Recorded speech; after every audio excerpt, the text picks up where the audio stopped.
Okay. Um, um, I understand. Yeah, I got the letter saying that they some with the dates and all that. I didn't know anything about that. So, and I have not talked to anybody, attorney or anything. So I just got to talk to him and see what we can do. Yeah, if you want to talk to counsel, counsel's available too. It's just explaining what's going on. You need to talk to Right. I don't know what's going on. all right, well, there's a complaint against you well, it's actually a judgment for non-payment of rent.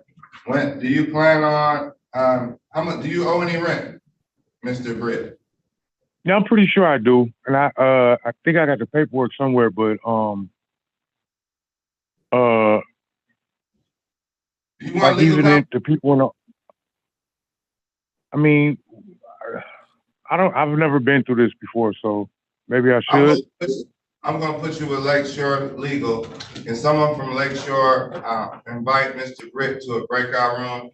Attorney Abbott, who will recall this matter? Okay. Very good. Thank you. You're welcome. Okay, thank you. You're welcome.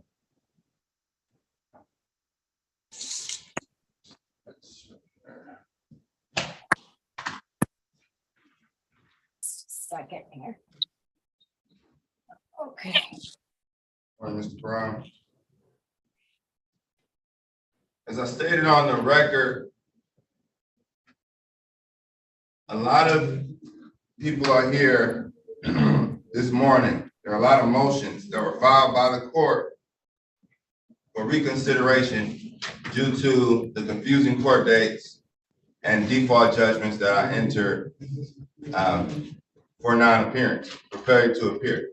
So if defendant fails to appear an hour after scheduled hearing today, I will deal with the motion. If defendant fails to appear, I'll dismiss the motion and re-enter the judgment.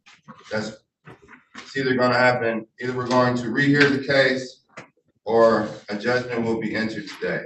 So just wanted to let everyone know.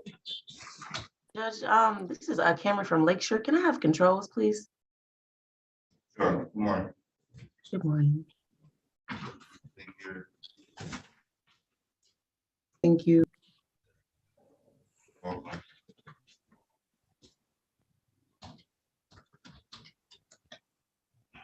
Judgment. You want to check in? You didn't ever get a chance. I thought you checked in. Excuse me. Good morning. My name is Lamont Madison. I haven't checked in. I was trying to check in. Okay, well, one sec.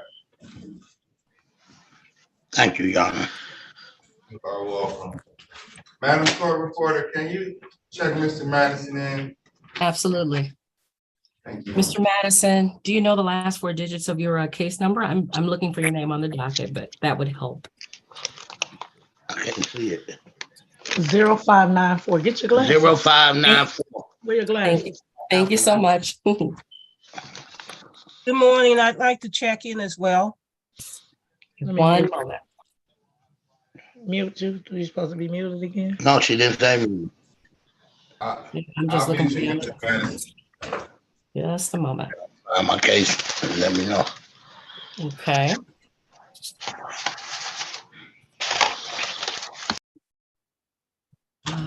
Four.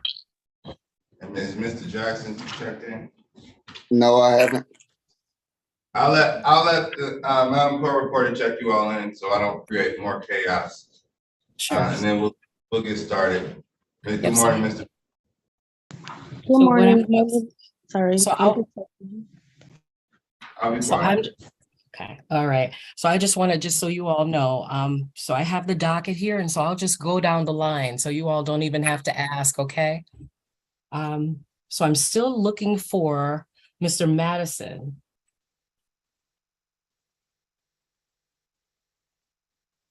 Zero.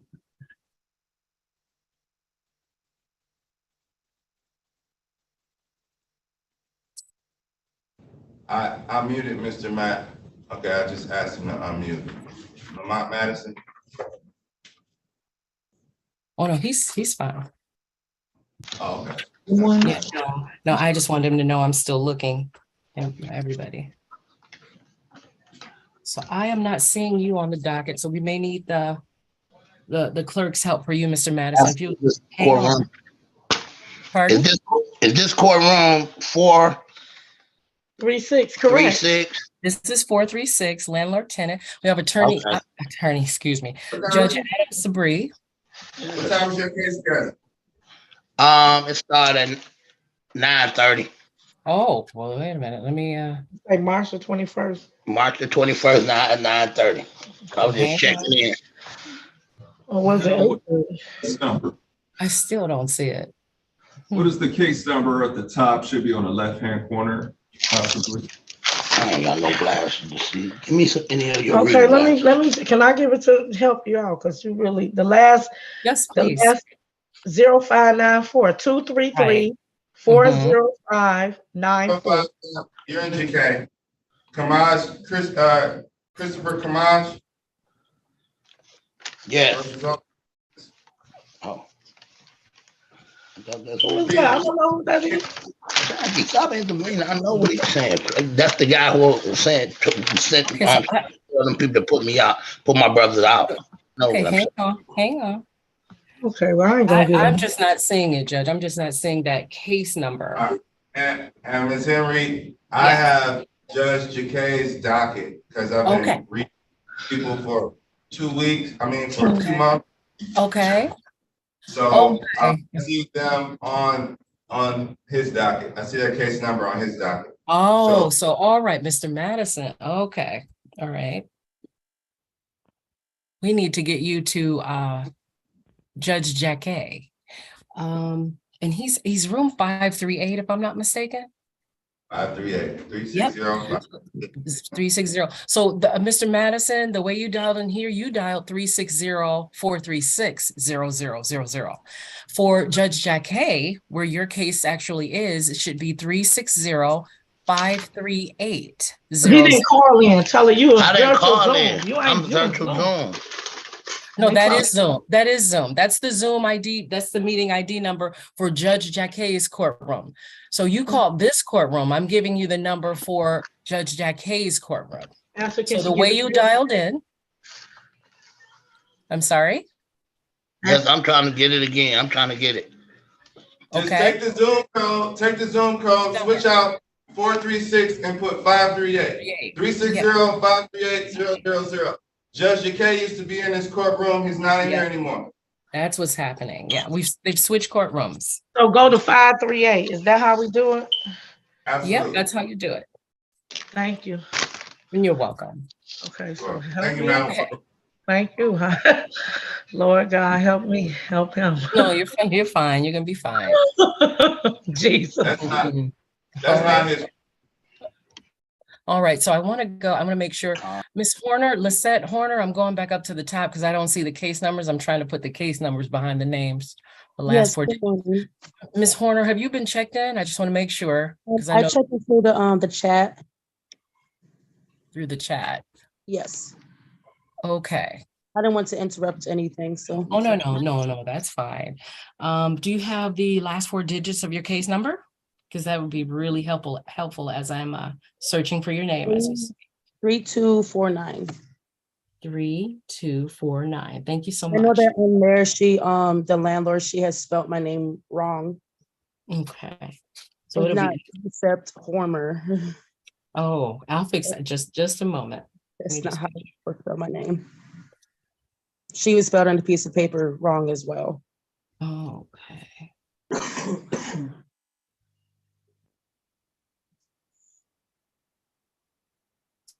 249, and you're scheduled for 8:30? Yes. Okay.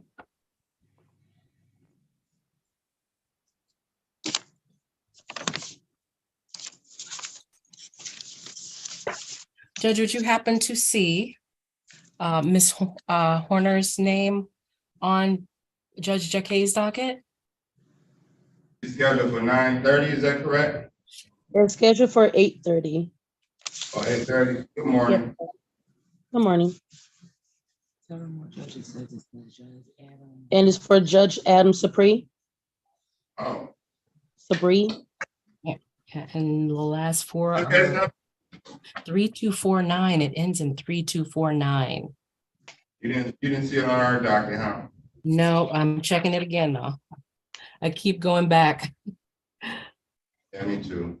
3249. 324. Ms. Horner, what's the full case number? It is 223-93249. Am I in the wrong What's- courtroom as well, or am I the right one?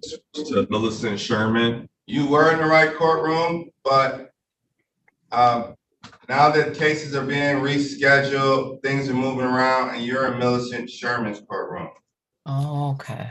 Okay. If you can grab a pen and paper to write down this Zoom number, Yes, I'm ready. it is 360 Okay. 535 Okay. 0000. So it's 363-53500. Nope. 360 360. 5500 Mhm. 00. Oh, wait, Zero. it was echoing in and out. Can you repeat that one more time? I'm sorry. Yep, no problem. 360 535 0000. Okay. Now, did I just put that into the ID call and I just call that number? Yep. All right, thank you so much. Okay, next I have Della Neely. Della Neely. Can you unmute for a second? Yes. Good morning, Ms. Neely. Can I get the Good last morning. 4 digits of, good morning. Can I get the last 4 digits of your court number? 2924. 2924. Thank you, ma'am. You're welcome. I see you. Now, let me see, on the docket, it says Della Aldridge. Yeah, that's my maiden name. That's your maiden name. Okay. All right. So here's what I'm going to do, because everyone's going to be looking for Della Neely when it's Aldridge. So I'm just going to include that. Okay. Okay, that's fine. Thank you. You're welcome. One moment. Let me make that little note.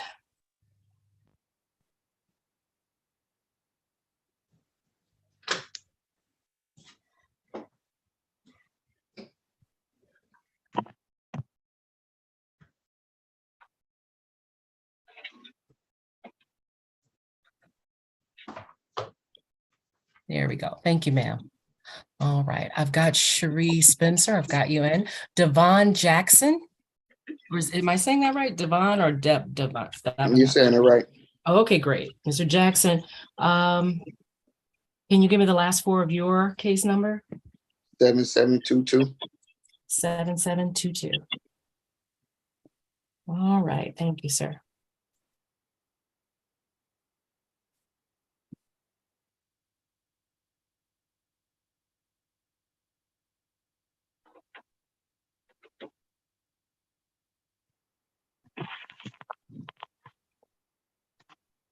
And the time you're scheduled for? 8:35. 8:35. Scheduled Okay. to Judge Sabree. Okay. 7722. All right, is this a criminal case? Oh. I'm sorry. I'm not sure it's a brandishing firearm case. Yeah, you're in my sister's courtroom. Judge Aaliyah Sabree. She's in Oh. 438. 438. Okay, thank you. All right, good luck. Okay. Miss Adams, Michelle Adams, I've got you. Miss Adams. Yep, got you. All right, next, Janae, is that Childry? Miss Childry, can you unmute? Good morning, ma'am. Good morning. Good morning. What time are you scheduled for, ma'am? I believe it's 8:30 this morning, and Okay, I don't have a case number on me right now. okay, let I'm me take, actually on break from work right now. okay, hang on, because it's gonna take me a little bit. Hang on.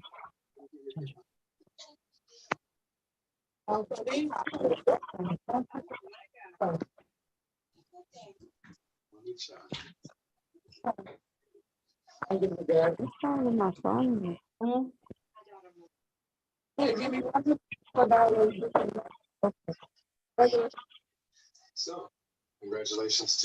Oh, And you yeah, said you believe it's 8:30. yeah. Okay. Now, just as I'm doing this, I want to ask you, Judge Sabree, can you check Judge Jackay's docket for Miss Childry? I'm scanning again, Miss Childry. I'm actually late. Oh, no, stay away from dates. I'm not sure. I see someone, the man that was in my last courtroom. He's gonna, I think he's on here as well. This case, case number. Yeah, see her either system. Yeah, I don't You don't see it there either? see your case docket either. Okay. I'm gonna say she's not there either. It's a case number. She doesn't know her case number? You don't have anything with the case number on it, Miss Childry? No, I think, I know the man name. I don't have a case number though. I went to the zoo. I got this t-shirt. It's against Fox Street Properties. Um,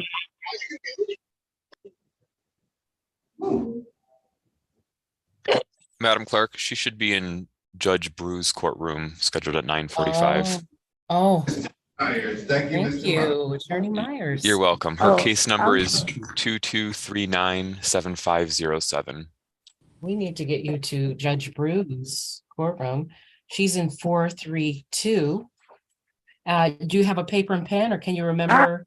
I actually have it. I thought I was in the wrong courtroom. Nobody said nothing to me, and I seen the Joe Horker man in the courtroom, in this courtroom, so I stayed in it because Oh. I know that it We was work in him as well. we work in multiple courtrooms. Oh, okay. I'm sorry. No, that's Sorry. okay. That's Thank okay. you. You're just gonna dial that meeting ID number with Judge Bruce courtroom. So it'll be 360-432-0000. Okay. Thank you. Have a great day. Thank you. You too. Bye-bye now. All right, let's see. Latoya Rivers, Ms. Rivers. Good morning, ma'am. Can I get the last four digits of your case number? It's 4933 4933. You scheduled for 8:30? 901. 901. Okay, thank you so much. And I see you right here. Thank you so much. Let me get you Thank you. You're welcome. And that's Latoya Rivers. That's Latoya Rivers at 901. Good Yeah. morning. And Bill Aldridge is ready to go, right? Oh, we've got something ready? I think Della Aldridge is here, correct? Della Aldridge. Oh, yes. I've got her. I've got her maiden and her married name there Okay. on the screen. Yeah. Neely? Okay. Yes, Neely. That's the married name, but on the docket, it just says Della Aldridge. Okay. I'll let you keep checking people in. Okay. All right. Now I'm weaving through my attorneys here. Next, I have, is this Michelle Lee? I have to move this because something's blocking it on the screen. I can't see you. Here we go. Michelle Lee Taylor. Michelle Taylor. Michelle, I apologize. That's okay. Can I get the last four digits of your case number, Miss Taylor? 3045. 3045. Are you scheduled for 8:30, ma'am? It says 9:30. 9:30. Okay, thank you. You're welcome. And I see you right here. That's a great help. Thank you so much. I see you. You're welcome. Hi, greetings.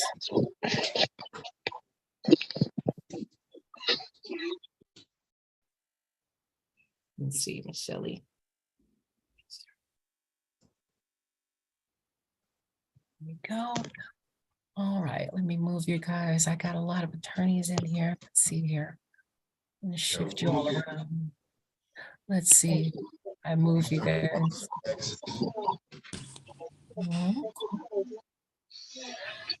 Nope. Attorney Smith. What else we have here? I got Julian Talinsky, law clerk. Okay. Is there anyone that I've missed that has a case here this morning? I didn't hear my name. Ms. Gadsden? Yes. Okay, I think, you know what, when I put the 4 last digits, I've got you checked in. I saw you when we were trying to get other folks, but no, you're right. I didn't address you directly.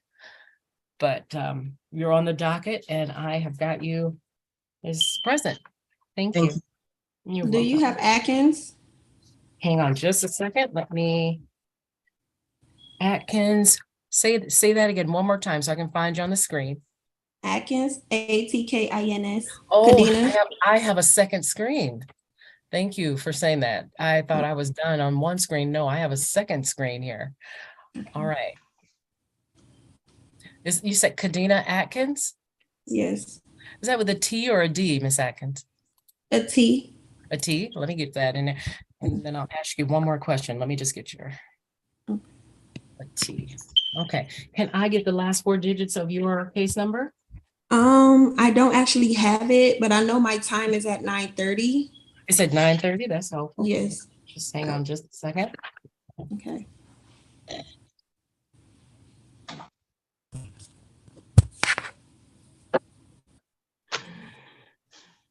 Madam Court Reporter, Yes. she is correct that she's at 9:30, but she should be in Judge Jacquet's courtroom. Let's get you to that. Thank you, Attorney Myers. Again, you're saving the day here. Thank you. Happy to help. Right. So, Miss Atkins, we want to get you Yes. to Jacquet's courtroom. Okay. And he is, we've been saying it. Is it 538? Yep, 538. So your number. 538? Yep. So the Zoom will be 360-538-0000. 630-538.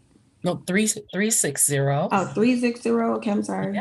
Yep, no, 538-0000. Okay. Okay, thank you. You're welcome. Yeah. All right. All right. So let me go Hi, over you didn't get me. Miss Sim. Wait a minute. It Miss moved. Mims. Yeah, and that's because I secretly signed you. The last 4 digits are on your name. I was looking while someone else was handling another case. But Samaya Mims, am I saying that right? Samaya Mims. Samaya Mims, Yes. sorry. Yes, I've 5090. I've got you all in there. The number's already there.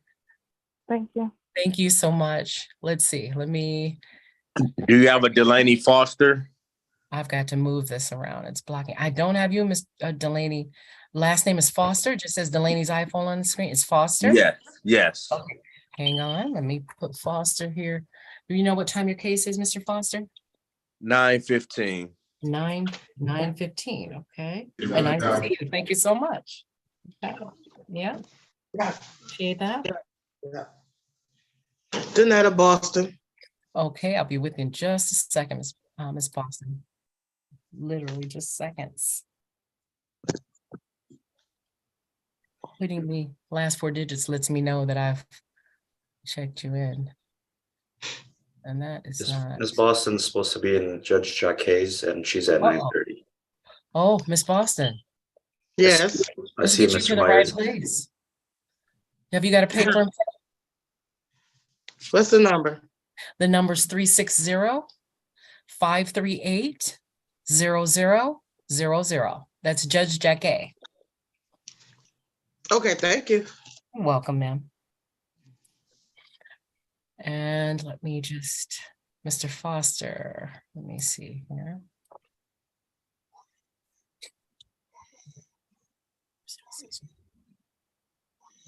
There we go. So now I know I've got you checked. Let's see anybody else here.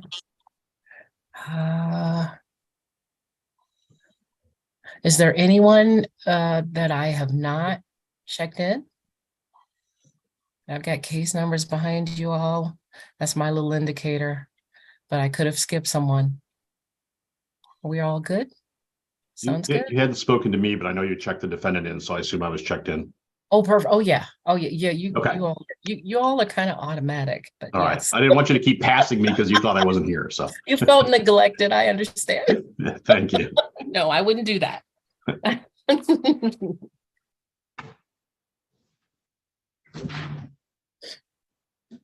All right, calling case number 22393642, North Lawn Gardens versus Gregory Martin and all occupants on North Lawn.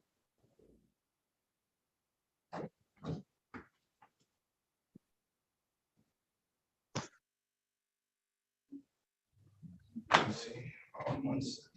Let's get this document. Is James Reeves here?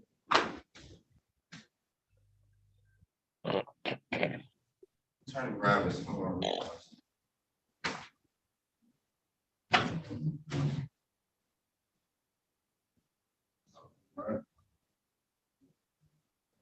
Calling case number 22394069.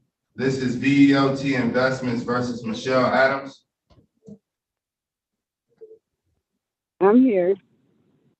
All right, is the attorney for Landau here? Is Mark Landau or anyone representing his office? Good morning, Honor. Joe Horka, P75969 for the plaintiff. Morning. Michelle Adams, can you state your name for the record? Michelle Adams. Have parties had an opportunity to speak? Good morning. No, Your Honor, I haven't spoken to Miss Adams. All right. Ms. Adams is here. I'll recall your case. I'll keep going down the line. Let me know when you're ready. Thank you. You are welcome. Is Christopher Easterling here? Yes, that's me. All right. Have you talked? Do you have legal counsel? No, I haven't. All right. Did you talk to Mr. Horka? No. All right. Well, I want you all to have a conversation before I recall your case. You're with Attorney Okay. Parker. You want legal counsel is available, but you have to be proactive and ask for it. But they are available here. Is Donnie Holmes here? Donnie Holmes?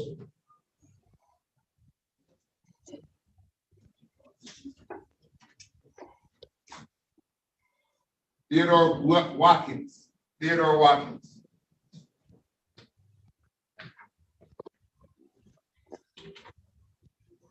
Is Inez Johnson here? Good morning, Attorney Sabree. Still here. Is Inez Johnson here?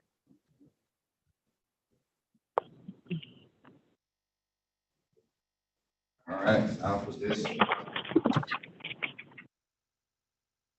Are you calling those defaults at 9:30, Your Honor? Absolutely. All right, thank you. I'll keep it close. Is Kenneth Golster here? Is Latanya Miller here?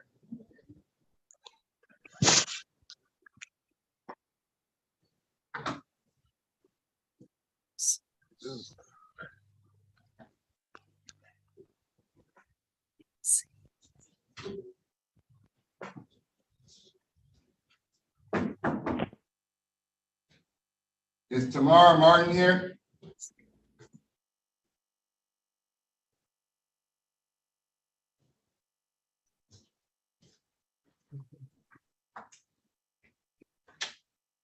Is Jaquita Crease here?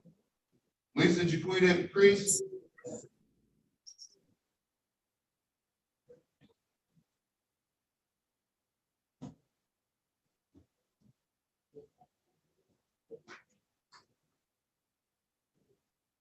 Is Marina Briggs here? Judge, Marina Briggs is in a breakout room with the Lakeshore attorney at the moment.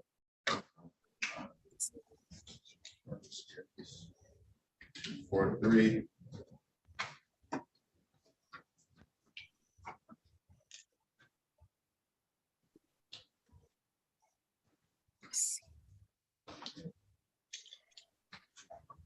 And does anyone reside on Clover Lawn? 8544 Clover Lawn.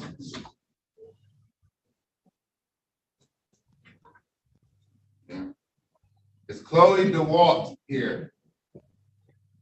Chloe DeWalt.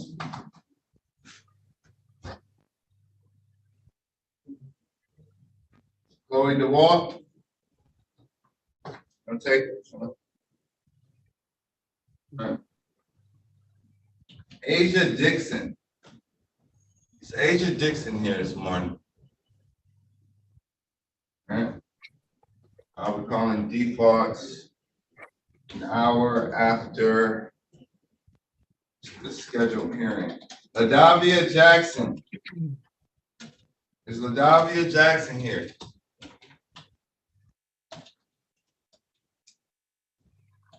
All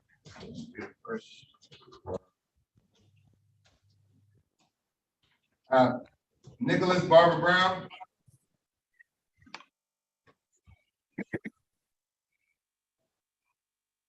Nicholas Barber Brown.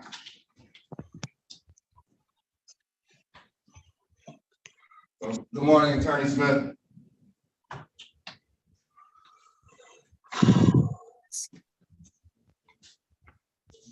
Maybe during the breakout. Yeah, Barber Brown.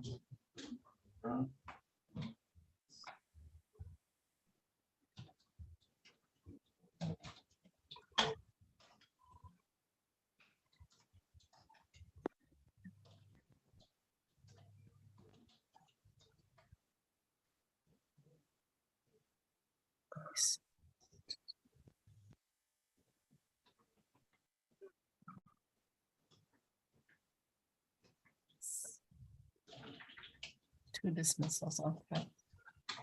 Is Jacqueline Gadsden here? Yes, Jacqueline? present.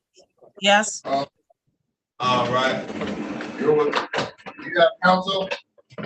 I would like counsel, please. Okay, well, put your hand up in the chat. And counsel should invite you to the breakout room. Is Kimberly Clark here? Kimberly Clark. And no Barbara Brown, Judge. No Barbara Brown.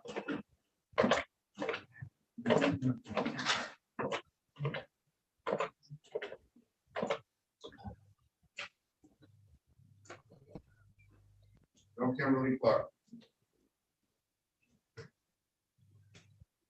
Hot off the presses, Judge. Hot off the press. All right, let's go.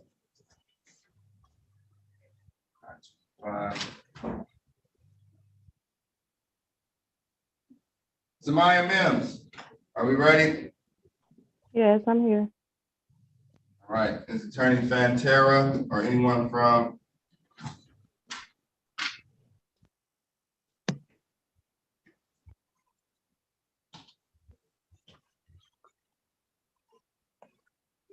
calling case number 22395090. This is Ramblewood Apartments versus Samaya K. Mim and all other occupants.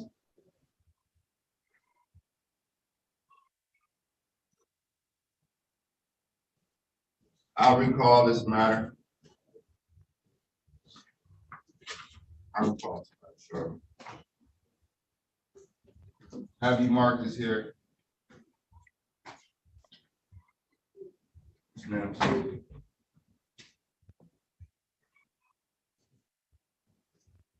Is Lachelle Jones here? Lachelle Jones. This is a dismissal.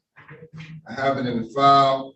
Calling case 22395292. Invest Motor City LLC versus Lachelle Jones.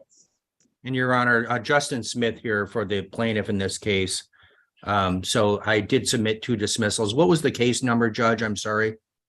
This is 292, which has a dismissal attached to it. Yes, correct, Judge, dismissing. My information is tenant has vacated. Okay, great. And I have a dismissal too, Your Honor, if you want to take it. Absolutely. Is it 292? It is 4,500, and I hope I'm in the right court on that one, but you know, it's been bounced around a bit. 22,394, 500 is my other dismissal. Again, 22,394, 500. I have it. Calling case number 22,394, 500. Zest PM Dream. Forgot about the damn thing. Nicholas Barber Brown. Your Honor, Justin Smith representing plaintiff in this case. My P number is 51886. This case has been submitted for dismissal, given the fact that my client tells me that the tenants, all occupants have vacated. Thank you, Counselor. This matter is hereby dismissed, and that will conclude. This is the final action in this matter. Thanks, Your Honor. Ready with a 9:30, Your Honor. I do have the dismissal. I have both dismissals in the file. Very good. All right. All right, Attorney Phillips. 9:30, 733 with Attorney Cox of record.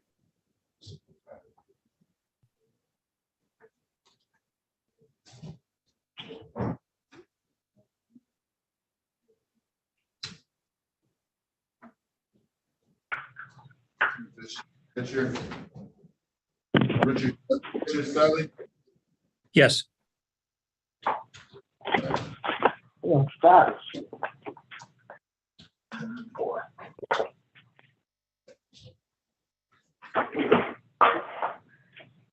Calling case number 2395733, NHL Property Management versus Richard Sully and occupants on Kenosha. Morning, Your Honor. Ted Phillips, P35900, for defendants Selly and Taylor, and defendant Sarita Taylor is present in the courtroom. Your Honor, this matter is being represented by Joe Horka, and he indicated he was okay with me putting on the record the conditional dismissal settlement that we just entered into, and I just sent to him and Attorney Cox a few minutes ago. Okay. The terms of that are that the parties agree to convert to a termination of tenancy. Defendants will vacate by April the 20th or pay 1 month's rent, $1,100 by April the 5th. And if they pay the $1,100, they may remain until May the 5th. Failure to comply would cause a writ to issue, and no other claims are waived. That's the full agreement, Your Honor. All right, what was the payment amount? $1,100, that's the monthly rent. And was there a dismissal of the name? No, okay, never mind. The conditional dismissal, Your Honor, CD. All right, and 4B check? 4B check, right. Ms. Taylor, you understand the terms and you're okay with me signing off on your behalf? Yes. I think we're done, Your Honor. There was an escrow order. Is this escrow issue at this point? There isn't, Your Honor. We sent the escrow order to the opposing counsel and we didn't get it back for submission. So at this point, that's a moot point. Okay, because I have it in the file. She wasn't able to pay because there wasn't a formal order signed. But at any rate, it's a moot point because the parties have came to an agreement. Okay, all right. Well, the court entered this conditional dismissal. Thank you, Attorney Phillips. Thank you. Good luck. Thank you. Ms. Taylor, you're all set. You can go to work now. Thank you. All right. Have a great day. Thank you.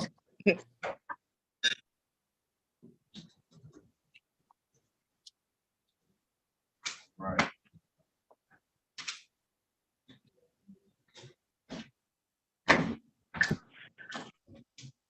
Calling case number 22394138 LT. This is the Peterborough Arms Limited Housing Association versus Inez Johnson and all other occupants. May I have appearances? Good morning, Your Honor. Attorney Samantha Sprague, P81931, appearing on behalf of the plaintiff. Good morning, counsel. Is Inez Johnson here? Does anyone reside at 26 Peterborough, 504?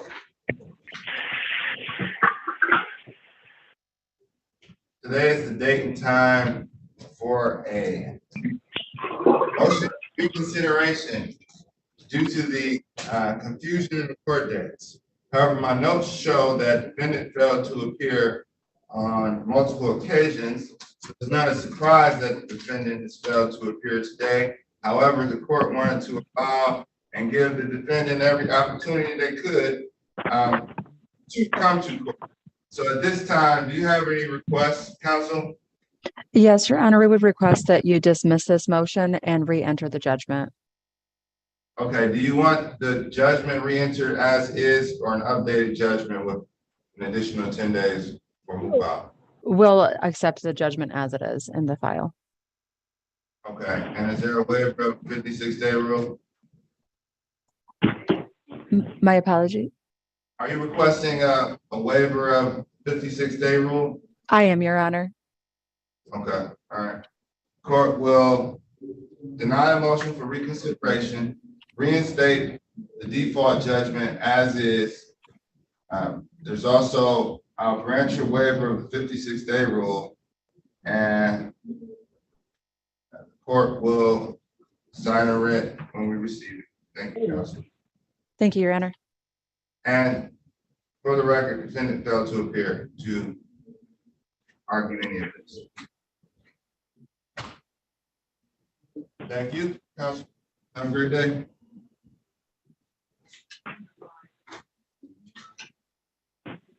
Wow. Get out of this courtroom fast. Vicky's iPhone. Vicky, yeah, Vicky Perkins. Vicky Perkins, I see your hand up, Ms. Perkins. Good morning. Good morning. Can you hear me? I can hear you. How can I help you? Yeah, I had a court date today at 9:30. I was calling. I had made the payment, and then I'm just waiting on them to do the SCR that I did make the payment that I needed to pay. Hold on, Ms. Perkins. We have to Okay. rewind. All right, because I don't see you. I don't see you're Vicky Perkins. You're with attorney Rabbits at 9:30 in Judge K's courtroom. Your case number ends in 946, right? Yes, I got the paper right here. Yes. All right. I need you to zoom into 538. All right. 538. I'm trying to see how you do that. Yeah, so you came in here at 360-436-0000. You remember that Zoom code that's on your paper? Yes. Yes, sir. All right, take that 436 and switch it to 538. So it's Okay. 360-538-0000, and then you'll be in the right courtroom. Thank you so much, sir. Bye-bye. Bye-bye. 538. Maybe I'm in the wrong courtroom. 538. 538. Now she's there. I'm fine. Good luck. All right. Okay, Ms. Chambers. Hi, yes. I had came to court March 10th, and you had dismissed my case. I was trying to see why did I have another court date today. Are you on the docket today? Sit tight. Sit tight. We'll address you after I call a few cases. Okay. Okay. All right. Thank you. And you can always utilize the chat if you want to try to communicate. We're all working here, but we may have an opportunity to glance at what's going on in the chat too.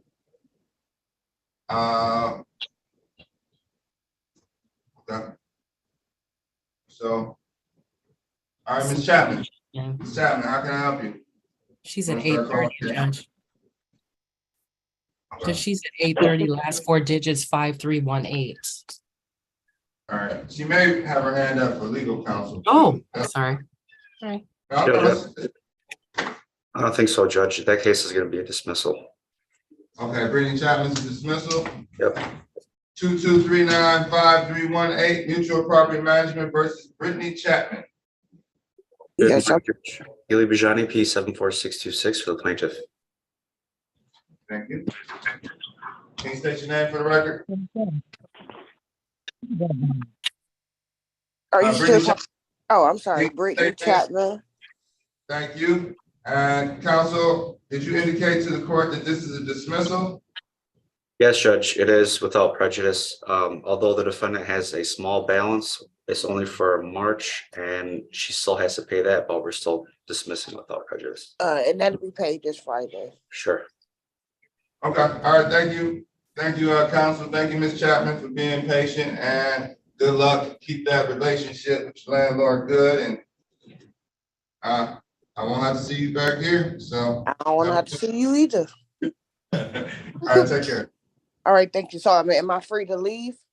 You are free to leave. Okay, thank you so much. All right, you're welcome. Bye-bye. Okay. Well, they All call right. me. Yeah, because we have a lot of cases, man. We'll get to you at some point.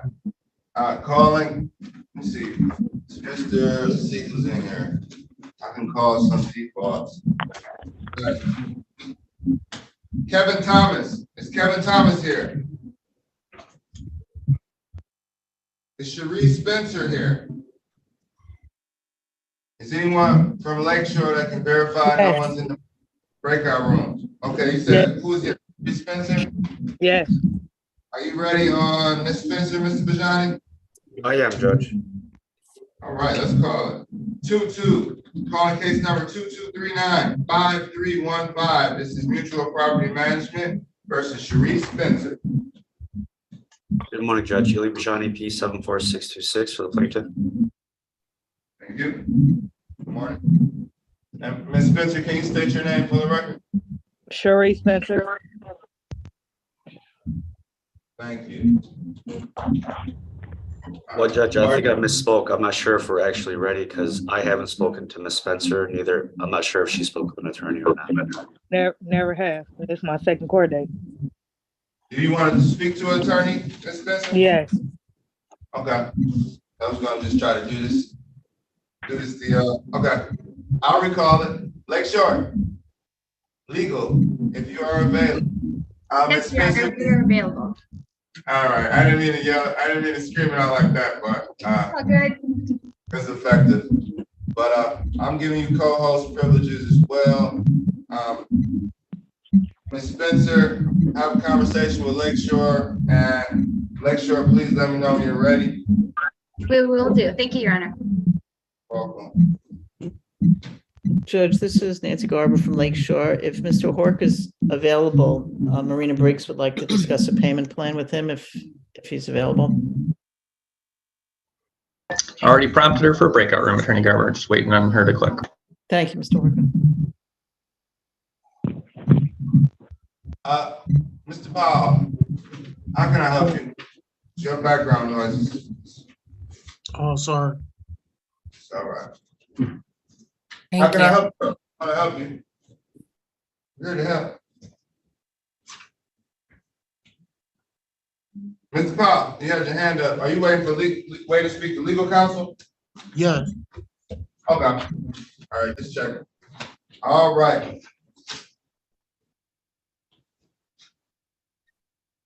Just let me know when we have enough time for me to check in more people, if you'll just let me know. Okay, I'm gonna call a few cases. I'll call these 830s. Okay.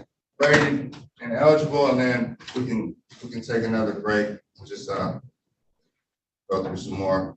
Okay. Is any attorney who's doing Attorney Roberts' case this morning? All right, we're gonna concern ourselves about those right now. Rabbits in Kennedy's court. Okay. Okay, thanks, attorney. Who? Your Honor, Excuse me. I believe we are ready to at least start going on the record in a 901 case. Okay. Is this the East Village LDHA? Sure is. All right, let's call it. Calling case number 2239-2924. This is East Village LDHA versus Della Audrey. Mark Frankel on behalf of the plaintiff, Your Honor. Oh, you didn't call my name. And good morning, Your Honor. Alex Myers, P85459, United Community Housing Coalition, on behalf of the defendant, Ms. Della Aldridge Neely. Della Aldridge Neely, for the record. Thank you. Have parties come to a resolution in this matter? We are in the final stages of banging out this conditional dismissal, Your Honor. I believe the terms that we have settled on are that the defendant will pay $1,300 by the end of this week, $1,100 by the end of April, and $1,092 by May 15th. There will still be a balance remaining at that point, but we will hopefully have it covered by $1,891 in escrow, as long as repairs have been made to the satisfaction of an independent contractor. All right, and those terms are memorialized in the upcoming conditional dismissal. Are we ready to enter this? Your Honor, the issue I have, and I apologize, is this is a new client for us. We've been trying to get a hold of a representative of the client all morning. They knew about the case because we talked to them yesterday. I think that's a good settlement, and I appreciate counsel working with me, but I do not have my client's authority for that, even though I would recommend it to my client.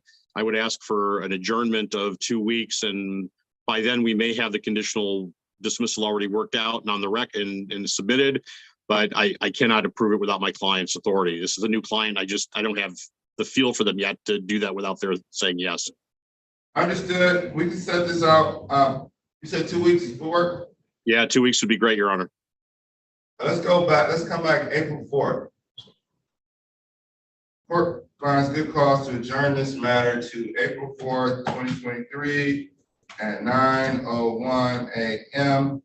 And if parties already have the CD approved and ready to go, we can just, you can submit it to the court and we'll still have that hearing date open, but the court will see it in the file. So thank you. True, Your Honor. Thank you very Your much. Honor. It is my sincere hope that we'll have a conditional dismissal submitted to you well before that date. Sounds Thanks, like much, much appreciated. All right, and take care, Ms. Neely, Mrs. Neely. All right, you too, Your Honor. Thank you, Mr. Frankel. Thank you, Ms. Neely. Thank you, Your Honor. Thank you. Very well.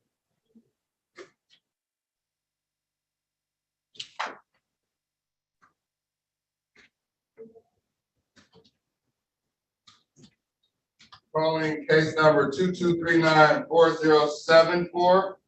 This is Paquette Square versus Donnie Holmes.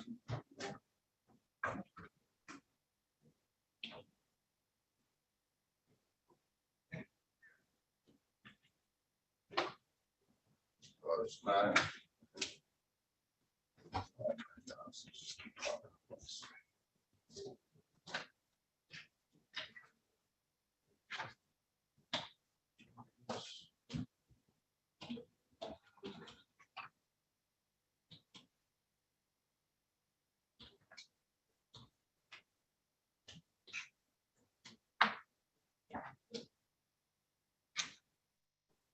Calling case number 2239-5310. This is Mutual Property Management versus Kevin Thomas.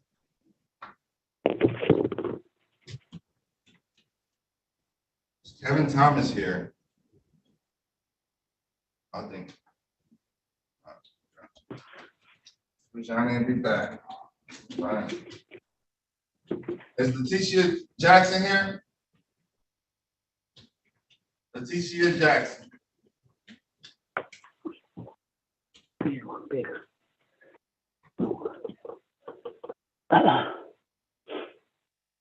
So that's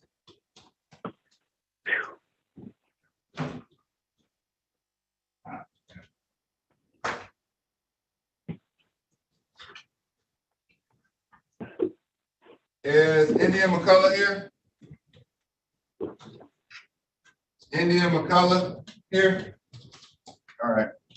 Margaret, Trevion Stamps. How about Trevion Stamps?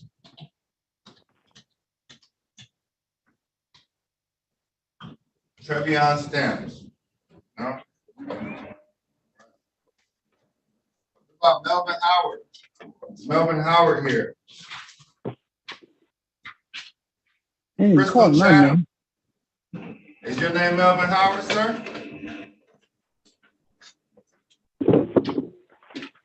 No, my name Virginia House. I haven't been called. I've been waiting for quite some time. All right. Well, there's a chance that you could be the first person called, and there's a chance that you could be the last person called.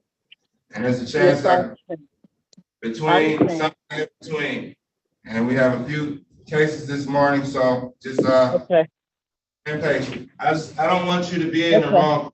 So what we'll do, what is your name again? Virginia House. And do you have a case number? Yes. All right, what's your case number? The case number is 223-9749. I'm say it again, 223-9749. Oh, Sean Jacquet, Judge. All right, you're in Sean Jacquet. You're in 538. So however you dial to get in here, you're gonna dial at 360-538-0000 instead of what you dialed to get in here. Okay? Okay, 538. Yeah, instead of 436-538. That's basically the change. Okay, all right. Do you know how to do it? You know? Yes, I think I just. Okay. I don't know. What do I? I'm going to remove you. Do I hang up the call back? I'm gonna hang up for you. You'll be prompted to enter a breakout room. Enter a code, and I gave you the new code. 538. Okay. 60-538-0000. Okay, 538. Okay. All right, good luck. All right. Uh-huh.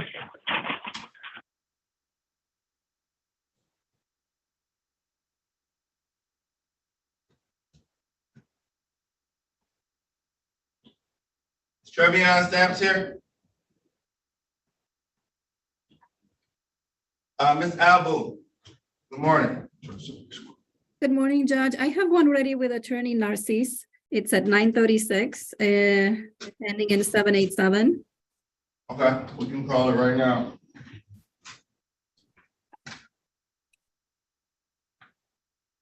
Oh, Our party's ready. I thought Attorney Narcisse was here. I'm here.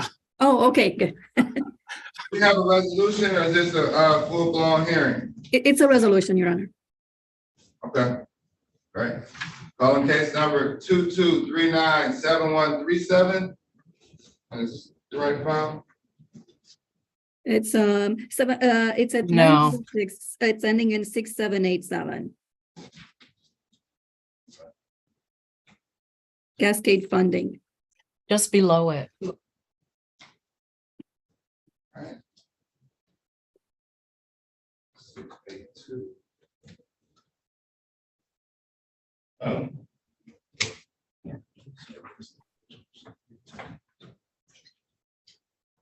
Can I have appearances for the record? Your Honor, Morella Albu, piece 67035 for the plaintiff. Thank you. Good morning, Your Honor. Alvin Narcisse, P53-436 for the defendant, Your Honor. Can I have your P number again, Attorney Narcisse? P53-436. Thank you so much.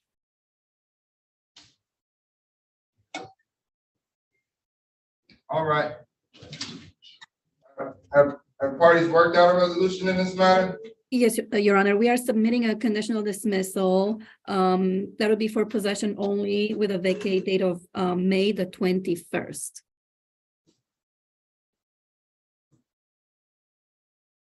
Okay. Possession only. Yes, Your Honor. And is 4A or 4B check? 4B. Okay. You are, who's representing the defendants? Venus from Lakeshore Legal Aid, Your Honor. Mr. Narcisse, do you have consent to sign your Yes, client's name? yes, I do have consent to sign my client name, Your Honor. All right, the court will enter this conditional dismissal. Thank you all for hearing this morning, and good luck, man. Thank you, Your Honor. Have a good day. You too. You all have a great day. Thank you, Mr. Narcisse. Thank you, Your Honor. You're very welcome. Right. 687.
Calling case number 223958682.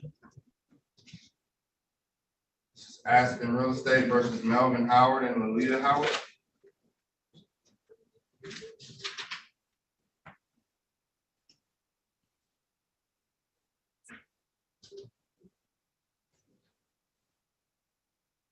Court is in receipt of a conditional dismissal. Still didn't go there. It still didn't go to that other number. They took you back here.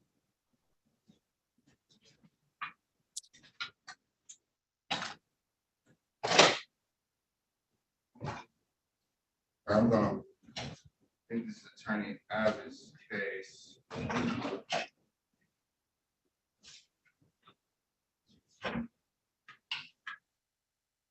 All right, is Melvin Howard here?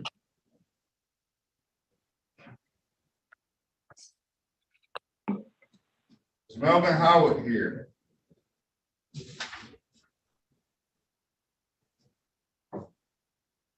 It's Attorney Abbott's case. And pause. Where's Abbott's case?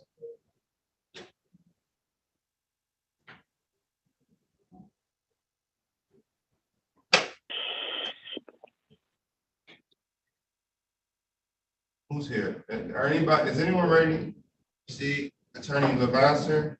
I believe you have some cases. Good morning, Your Honor. I heard my name. Good morning. You just have one in here, counsel? That is correct. All right, our parties ready on 933? Ms. Smith, Hannah Smith? Good morning.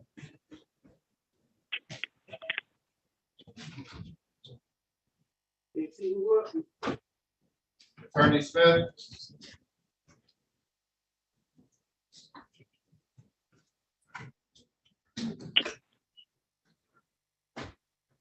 Right. Attorney Smith, I see you here. Your Honor, are you asking for Attorney Hannah Smith? I am asking for, I think so. Are you on, good morning, are you on 933? Good morning. Yes, I am. Latoya Rivers? Latoya Rivers. Yeah. That's Are you right. all right on that matter? Your Honor, we do not have a resolution, so we are going to be each asking the court for something different. but we're ready. Okay, let me locate the file. Attorney Lavasser, that's accurate, correct? That's accurate. Okay.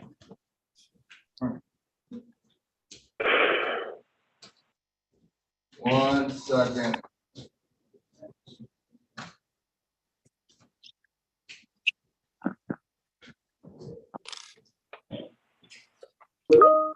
I'll call it. How about that? You all have this case in here, so I'll get you out of here.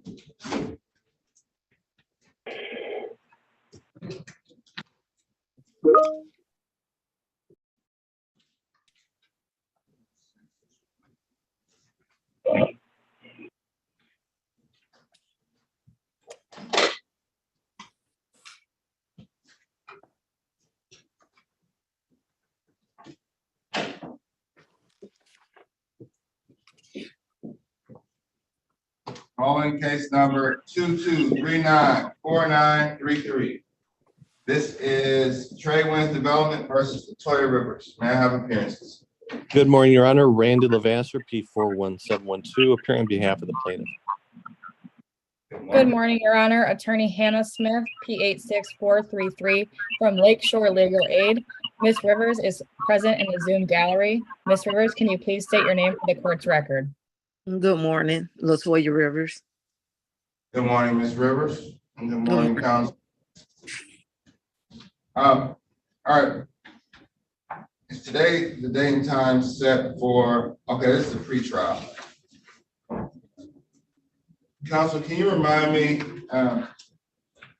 why this matter was adjourned? Your Honor, if I recall this one correctly, I believe it was so that we could provide Ms. Smith with details about the water bill. I could be mistaken about that, but we've done that, Your Honor.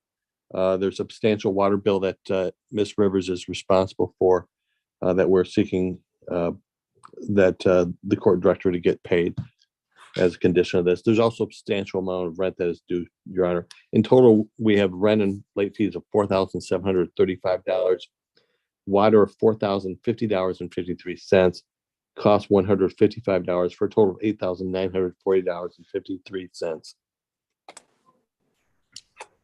Your Honor, we did adjourn the matter for the water bill issue. We also adjourned the matter so that defendant could provide plaintiff with receipts because defendant exercised her right to repair and deduct, and we did do that.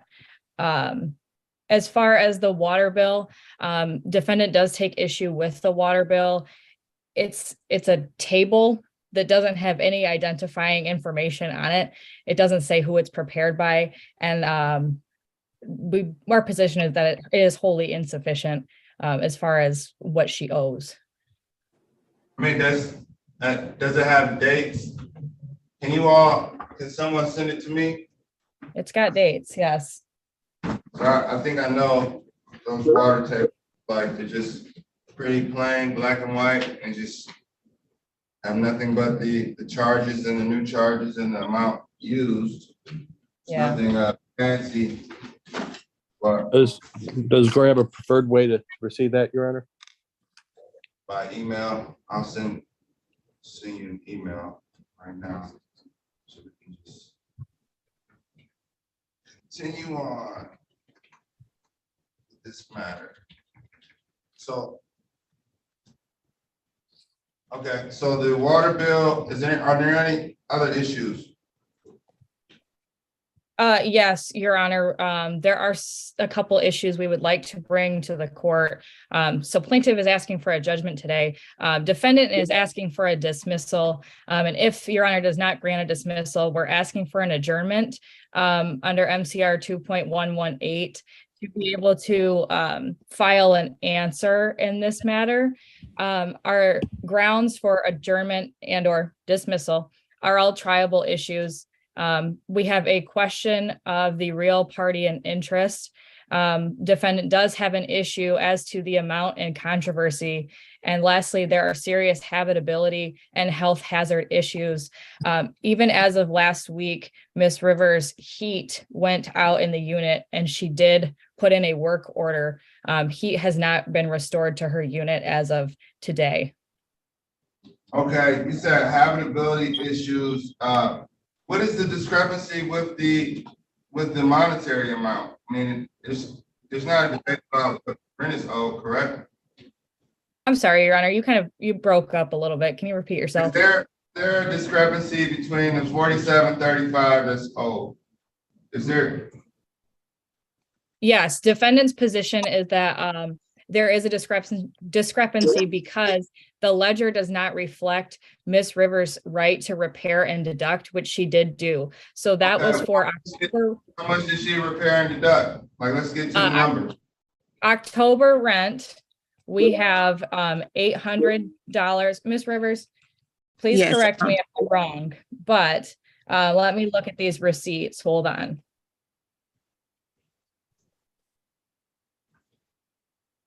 Okay, I have the February receipt for $550.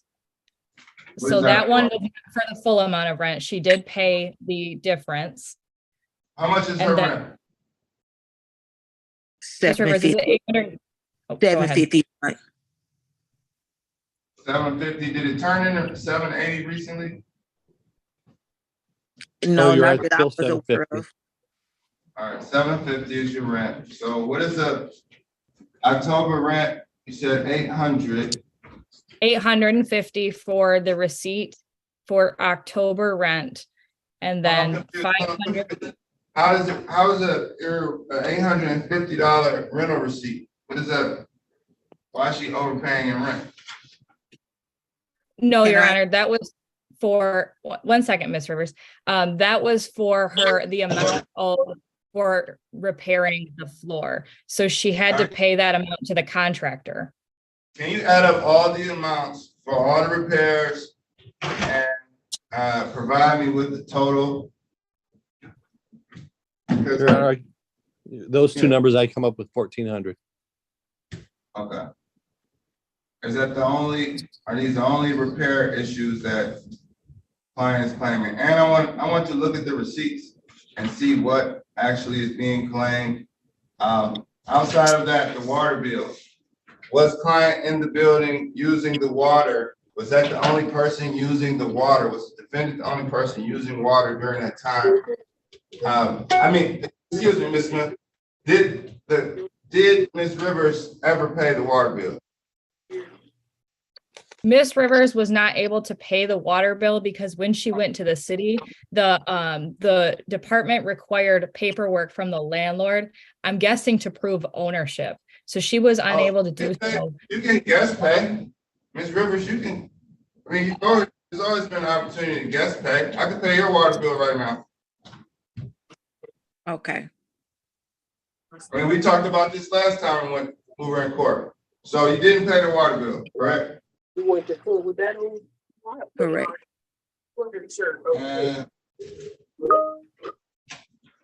All right, I'm going to recall this matter. I'm going to review the documents that was sent, the documentation that was sent to me. Can you make sure Mr. Levasseur is in possession of the receipts? I want you all to send that to me as well, and I'll recall this matter in a second.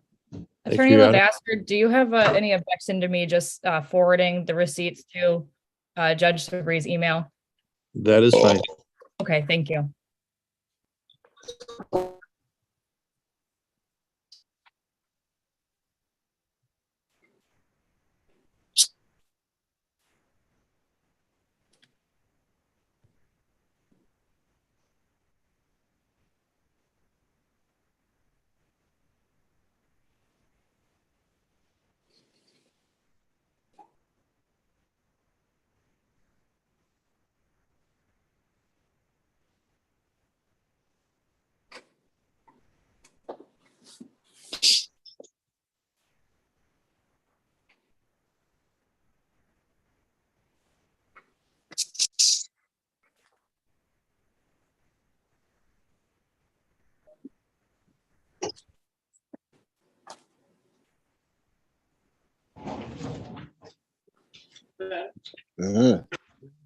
Let's see. Is Asia Dixon here? Calling case number 2239-4444, Mutual Property Management versus Asia Dixon. Good morning, Judge. Ely Bajani. Yeah, I wanted to run for a minute. P74626. Run some water. Wait, hang on. Can you all please mute while we're hearing cases? Thank you. Thank you so much. Can you speak again, Attorney Bajani? Yes, I'm sorry. yeah, court reporter, no problem. Ely Bajani, P74626 for the plaintiff. Thank you. Asia Dixon here. Asia Dixon here. Does anyone reside at 1730 Magnolia Street, apartment 205?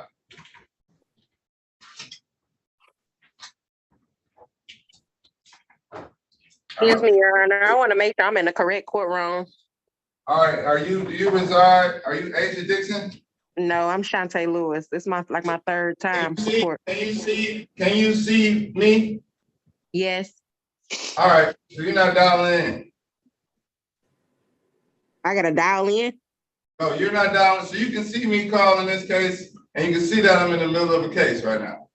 I'm just trying to make sure I'm in the correct courtroom. I want you to make sure that you understand that we can't interrupt each other. This is still court. I'm in the middle of a court case. Okay, go ahead. Middle of a court case. And you please put your name up in the meantime or utilize the chat. But I'm in the middle of a case. Okay, go ahead.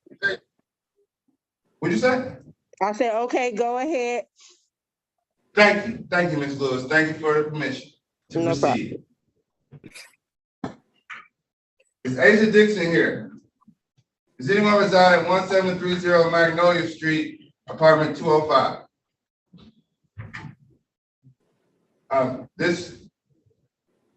This court date was set for a motion for reconsideration due to the confusion in court dates. However, defendants failed to appear to this hearing.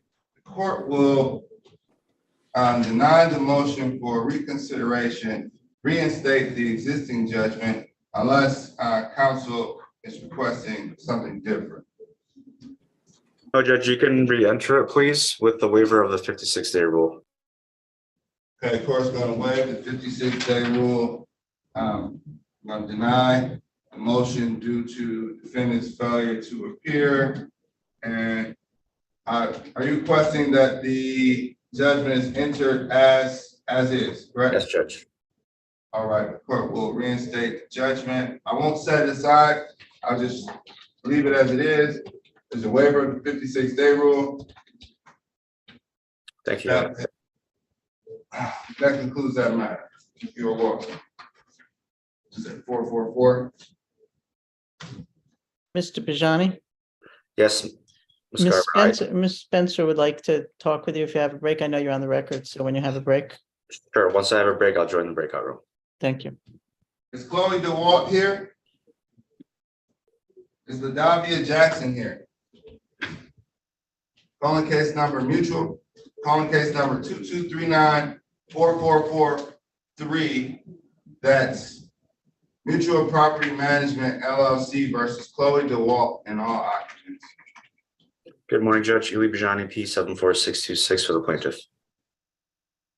Thank you. Does anyone reside at 16555 Schaefer Highway, apartment 14?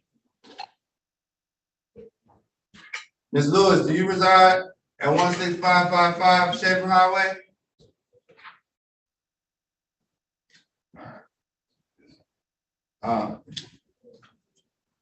This is a matter that was set for a motion for reconsideration due to the confusion in the court dates or the possibility of confusion in the court dates of the however, Mr. Walker has failed to appear. Counsel, you have question of the court? Yes, Judge. We're asking the motion be dismissed and the judgment to be re-entered with the waiver of the 56-day rule. The judgment will be as is. And the court is going to deny a motion to defendant's failure to appear. There's also Court is going to grant the day rule. A previous default judgment was already entered in this matter. Court will, at the request of plaintiff's counsel, keep that judgment intact, and that concludes this matter. Thank you, Judge. And you have one, Ladavia Jack called that right now, 4-5. And then, talk to you. Can someone mute their device, please? We can hear noise in the background. Calling case number 22394445. Ladavia Jackson. Mutual Property Management versus Ladavia Jackson and all occupants. Yes, Judge, for the record, Eli Bajani appearing on behalf of the plaintiff. My bar number is P74626. Thank you, Mr. Bajani. Does anyone reside on Petoskey? Specifically 11501 Petoskey, apartment 203? All right.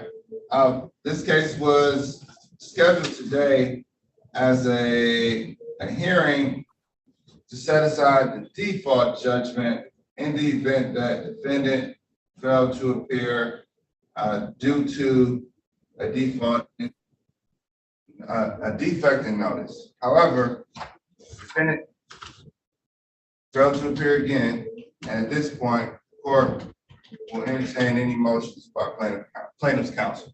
Yes, Judge. First, we would request that the court deny defendant's motion for reconsideration and re-enter the judgment as it is with a waiver of the 56-day rule. All right. Court will grant request to deny the motion. Also, the grant request for the waiver of the 56-day rule. The default judgment that was previously entered will remain intact. That concludes this matter.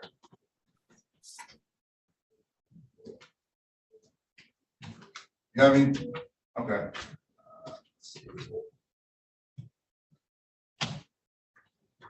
I have 3 other 830s, Your Honor, if you want to get those out of the way. Is Kevin Thomas here? Is Letitia Jackson here?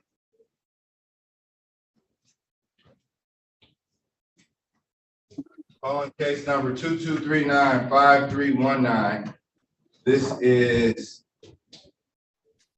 Mutual Property Management versus Letitia Jackson and all occupants at 11543 14th Street, apartment 4. Good morning, Judge. Eli Bajani, P74626 for the plaintiff. Good morning. Is Letitia Jackson here? Counsel, you may proceed. Yes, Judge. We're asking the court to deny the defendant's motion, re-enter the judgment as it is, and waive the 56-day rule. All right, the court will grant plaintiff's counsel's request to waive the 56-day rule after we first deny the motion. The court will deny this motion upon request and also due to defendant's failure to appear, which is the total purpose of the motion in the first place. So the court will reinstate the default judgment. The court has already signed this judgment. We will not set it aside. Moreover, the request for the 56-day rule is granted for the waiver of the 56-day rule as stated before defendant failed to appear.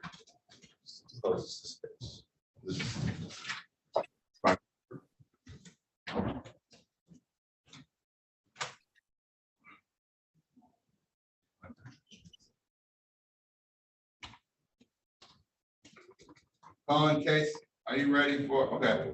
Calling case number 22395320. This is Mutual Property Management versus India McCullough and occupants on Petoskey. Good morning, Judge. Ely Bajani, P 74626 on behalf of the plaintiff. Your Honor, myself and opposing counsel had already submitted a proposed conditional dismissal in this case. Okay, I'll note the file, and when I see it, I will sign it if I haven't already. Is opposing counsel, Mr. Santiago? I believe so, Your Honor. All right. File, conditional dismissal, picture on that file. That is 5320. And you have one with Kevin Thomas. Calling case number 22395310, Mutual Property Management versus Kevin Thomas and all occupants. Good morning again, Judge. For the record, Ely Bajani, P 74626, appearing on behalf of the plaintiff. Thank you. Does anyone reside at 19000 Fenton Street? 1900 Fenton Street, apartment 120.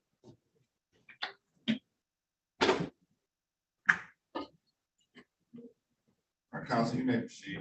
Yes, Judge. At this time, we're asking the court to deny defendant's motion, re-enter the judgment as it stands, and waive the 56-day rule. And Your Honor, I should note that, yeah, we already submitted a writ of eviction in this matter, so I think we should still waive the 56-day rule. I'll still waive it in the event that the writ isn't signed. And court will enter that request. The court set aside the motion for reconsideration, keeping the default judgment intact and waiving the 56-day rule on case and on the file ending in 5310.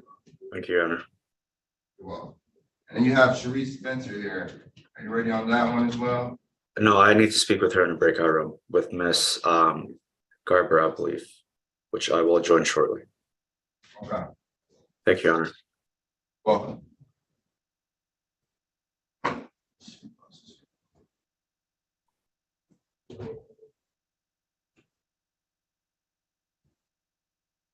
Marching down the list. Are there any resolutions?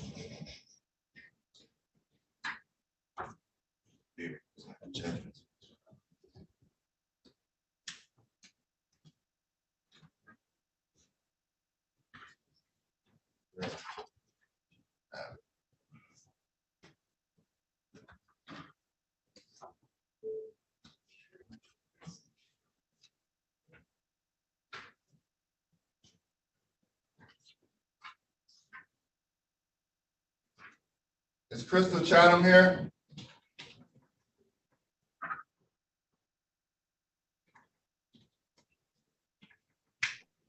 Crystal Chatham here. Looks like a conditional dismissal.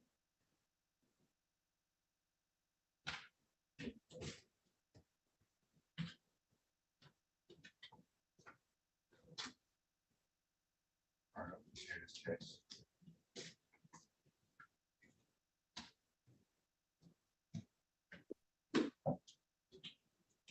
Attorney Levasseur and Attorney Smith, were you able to send those documents over to the court yet? Yes, Your Honor. I'll get a chance. I'll review them shortly and call you. Thank you. Your Honor, I may be unavailable come 10:30 for just a little bit, but if I'm not responding, that's why. Let's do it at 11. Let's mark it for 11. Thank you, Your Honor. And then if we can't, if you can't get back by 11, at least from here to 11, I won't. I just have a 10:30 hearing with a circuit judge, and instead of it being a room full of people like this, it'll be just myself and the other counsel. So. Okay, understood. Yeah. Sorry.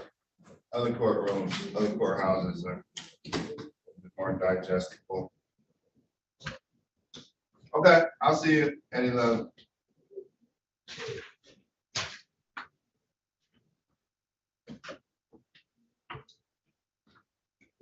And Ms. Smith, feel free to come back at 11 if you have anything else to do, but if not, okay?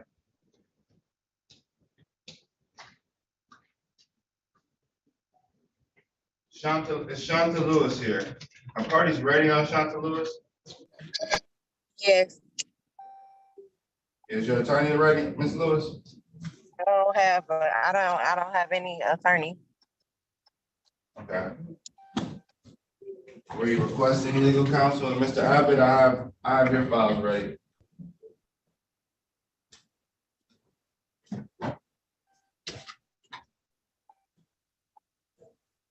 If you want an attorney, Ms. Lewis, you should, put your hand up in the Zoom.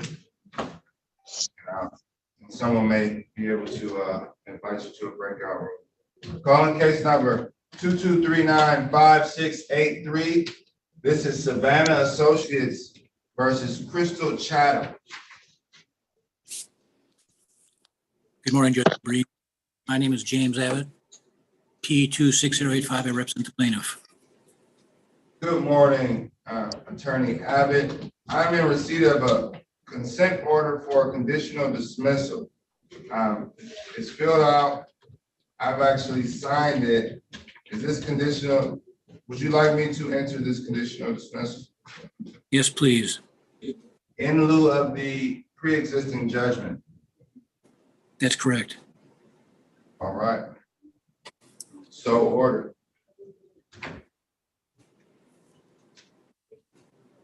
Calling case number, are you ready on Lamar Britt? Yes. Calling case number 22395678. This is Glencoe I or Glencoe One LLC versus Lamar Britt and all occupants. Good morning. Good morning, Judge Sabree. My name is James Abbott, P26085. We have a conditional dismissal that I'm going to prepare. All right. Is there anyone else on this case? Your Honor, I spoke with the defendant just on an advice-only basis and helped work out the conditional dismissal. But Mr. Britt is here as well. All right. Good morning, Mr. Brown. And Mr. Britt, can you hear us? Yes, I can. All right. Can you state your name for the record? Lamar Britt. All right. Counsel, Mr. Brown, would you like to put the terms on the record? Sure thing, Your Honor. The parties have agreed to a conditional dismissal, providing Mr. Britt 30 days to pay or vacate the property. The total amount, including court costs and fees, is $4,115. Box 4B is going to be checked. All right. Or vacate by April 21st. Yep, April 21st. Is that your understanding of the agreement? That's the agreement, Your Honor, but I need Mr. Britt's authority to sign his name. Mr. Britt, does Mr. Abbott have the authority to sign your name on this? Oh, yes, sir. All right. Well, thank you, all parties. This will conclude this matter. There is a condition. I'm signing the conditional dismissal. Well, parties have agreed to a conditional dismissal where you will pay $4,115 or vacate by April 21st. Good luck. Okay. Thank you. Thank you, Your Honor. Well, all right. Thank you, Mr. Brown. Thank you, Mr. Abbott. Thank you, Your Honor. Mr. Abbott, calling case number, you are calling case number 22395680. Glencoe I versus Trevion Stamps and occupants at 23871 Fullerton Street, B29. Good morning, Judge Sabree. My name is James Abbott, P26085. I represent the plaintiff. We have Trevion Stamps here today. Anyone who resides, is there anyone who resides in 23871 Fullerton Street, Unit B29? All right, Council, you may proceed. Your Honor, we took a default judgment on February 13th. I just as soon have that judgment stand. Okay, the court we're here today for a motion for consideration. I'm going to deny that motion for consideration because the defendant failed to appear.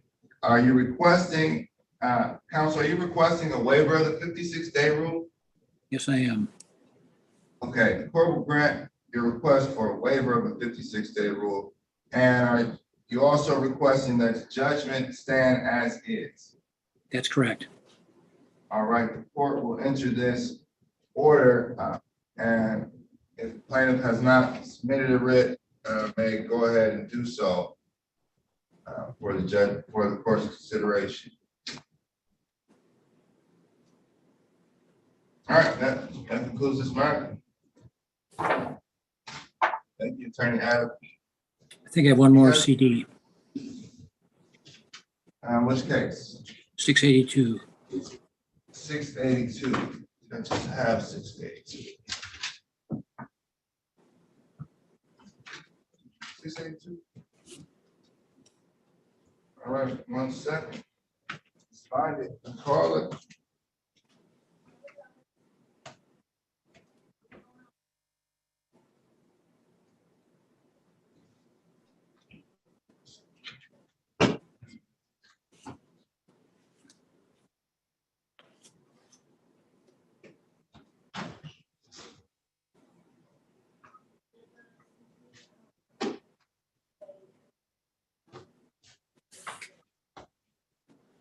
On case number 22395682.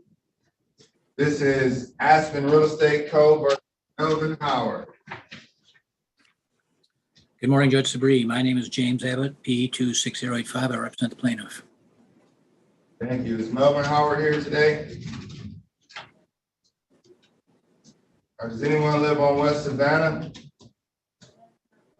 Well, the court is in receipt of a conditional dismissal, specifically a consent order for conditional dismissal, where the terms of $21.50 in rent plus $150 in court costs, a total of $2,300 to be paid on March 10th and $200 before March 31st. Thereafter, starting on April 15th, defendants will pay $400 on the 15th and 30th of the month until current and past due rent is paid in full.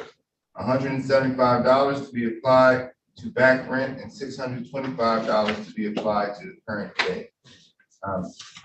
Before we address this, the court has to set aside the motion for reconsideration. So the court is going to set aside the motion for reconsideration. And counsel, is it your request to enter this conditional dismissal? Yes, it is. All right, the court will enter the conditional dismissal consistent with the terms on its face, and that concludes this matter. Thank you. You are welcome. Have a great day. Enjoy your brackets. All right, I think out of 22 million brackets, there are 0 correct brackets on ESPN. So, Thank you, Princeton Fairleigh Dickinson. why, exactly. Who wants to watch that New Jersey special? I don't, if you're wondering, but you have a great enjoy. Enjoy.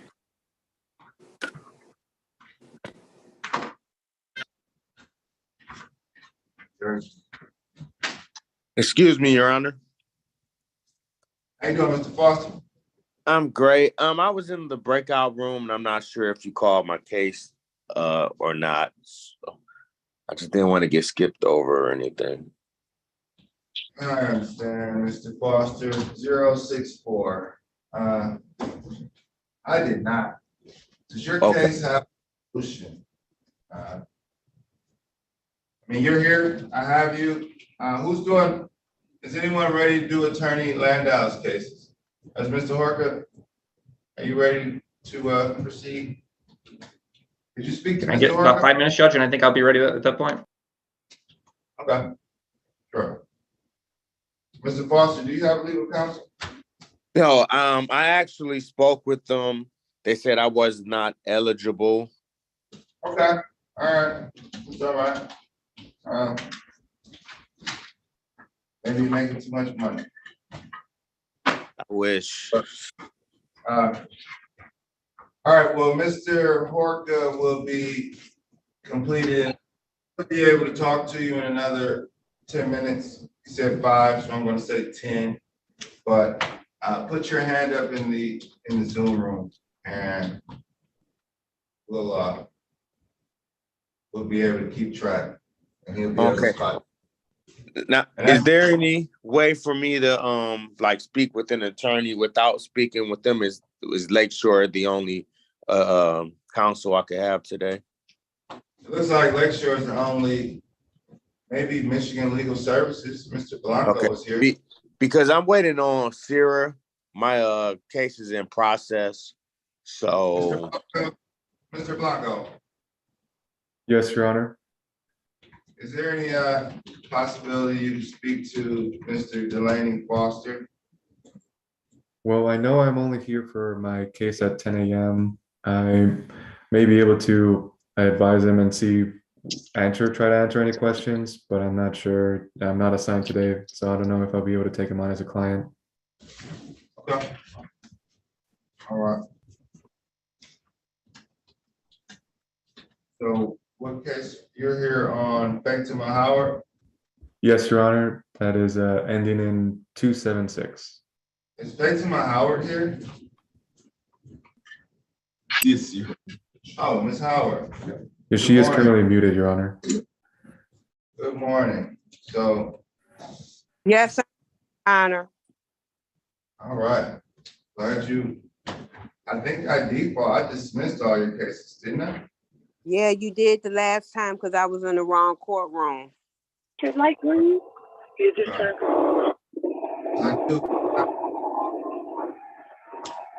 I remember that name. I remember that name because you had a bunch of cases. Yes. I knew you were somewhere. I didn't feel good dismissing them, but you weren't here, so I dismissed them, you know? That's what happens sometimes. So we're all back. Okay.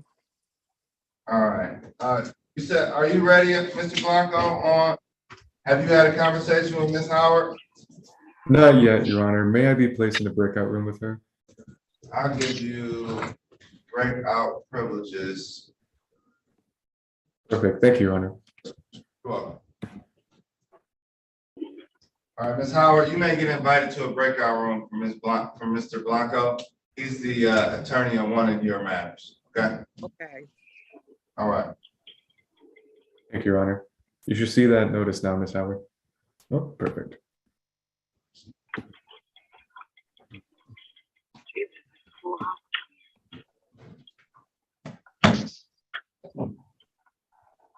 Hey, Judge, I'm sorry for speaking out of turn.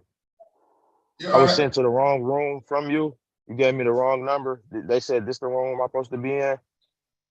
Okay. Sometimes when you interrupt, it's not a big interruption. Some people have good timing, you know? Some people have bad timing. I'll put this in the better category. Now, what's your case number, Mr. Kennedy? Because I remember seeing you this morning. 2239-4241. 4241. 42. But my name wouldn't be on there. I'm an occupant. I'm calling because I keep getting the letters on my door and I don't know what's going on. Huh? Jaquita or Lisa? Yeah, that's it. Lisa. Okay. Her middle name must be Jaquita or something. All right, let's see if this case was defaulted earlier. If I still have the file, we don't have to set it aside. But we need to put 241 at the bottom of your. You know how to rename yourself. in the chat?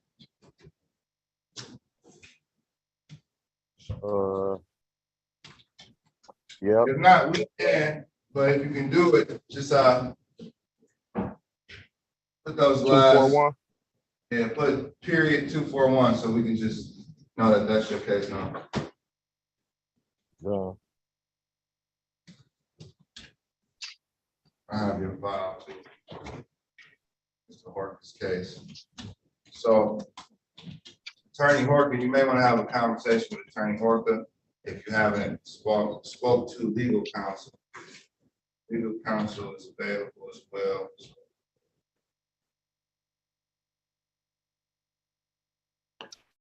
Mr. Kennedy, would you like to speak to legal counsel while we're waiting for Mr. Horka? Yes, I would. All right, I will place you in a breakout room. There'll be a button on your screen in just a second. We'll get that started. Okay.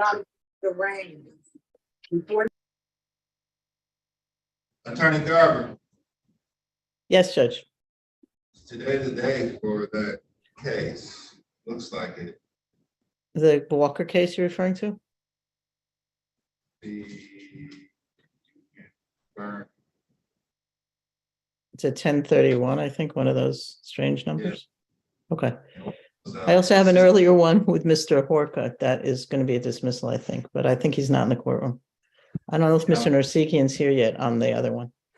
I didn't see him, so I'll wait around. Okay. I think that Mr. Bajani and Ms. Spencer have worked something out, if you want to recall that one. Yes, Judge, I'm ready on that. Yeah, thank you for your assistance, Ms. Garber. No problem. Likewise. Feel free to facilitate further if you what's the case number, Ms. Bajani? Last four are 5315. Awesome. Recalling case number 22395-315. This is Mutual Property Management versus Cherie Spencer and all occupants. May I have appearances? Yes, good morning, Judge Eli Bajani, P74626, appearing on behalf of the plaintiff. Good morning. Good morning. Nancy Garber, PA 6027, but that was advice only, Judge. I think it's worked out though. Okay, thank you, Miss. Thank you for the appearance. Ms. Spencer, may I have your name? Cherie Spencer. Thank you, Ms. Spencer, and good morning. Party morning. workshop resolution. No, Judge, we're asking for an adjournment until April 4th. We can do it at 9:31. The issue is, well, there's a past due balance that's owed. Ms. Spencer indicated that she will pay a large portion of that balance soon before the adjourned date, and my clients will make the repairs thereafter, and then we can enter into a payment plan accordingly. So will this get paid before April 4th? Not the entire balance, but my clients will be satisfied and will they will entertain a payment plan for the remaining balance. Okay. All right, And Ms. Spencer. just to be clear, Judge, I think there's also the repair issue that's also going to be cleared up between now and, or hopefully arranged between now and that court date. Yes, and Ms. Spencer indicated that she will follow the protocol that my client requires. And you know that protocol, Ms. Spencer, is that correct? Yeah. Okay, all right. So this matter, I find good cause to adjourn this matter to April 4th, 2023. In the meantime, repair issues will be addressed. Defendant will pay plaintiff an agreed upon amount based on what they have agreed upon. Do you have any writing, Ms. Spencer? Is it in a text message or anything where a letter, email, this payment plan? Well, Judge, we haven't entered one yet, but I'm sure my clients will entertain it. Okay, that's fine. All right. And we have a date to come back anyway, to come back to court. So I'll adjourn this matter. And well, first off, I'll grant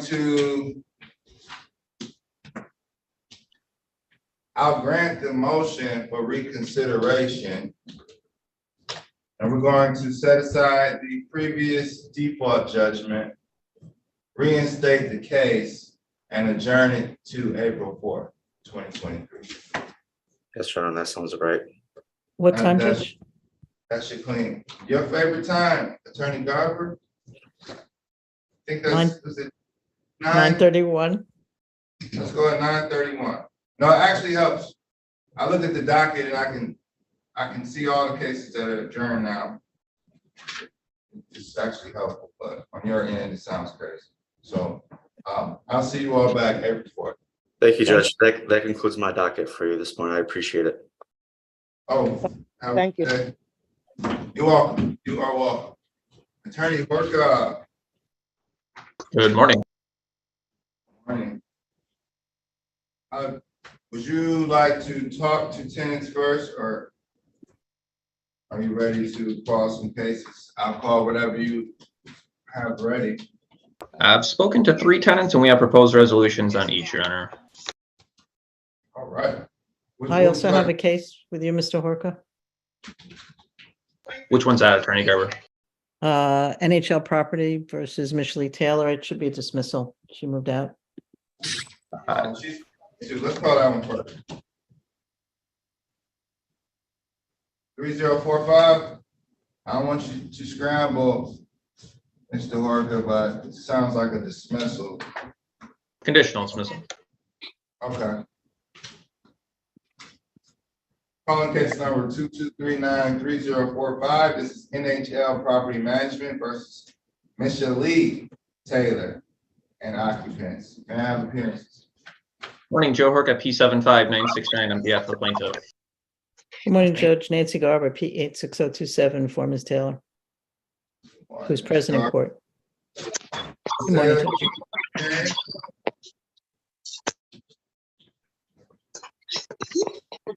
Ms. Taylor, can you put your appearance on the record? Tell the court your name. Michelle Taylor. Thank you. Is it the understanding of the court that a conditional dismissal is to be entered? Yes, Your Honor. Attorney Phillips and I have been in conversation this morning. We're going to be submitting a conditional dismissal within April the 20th vacate date.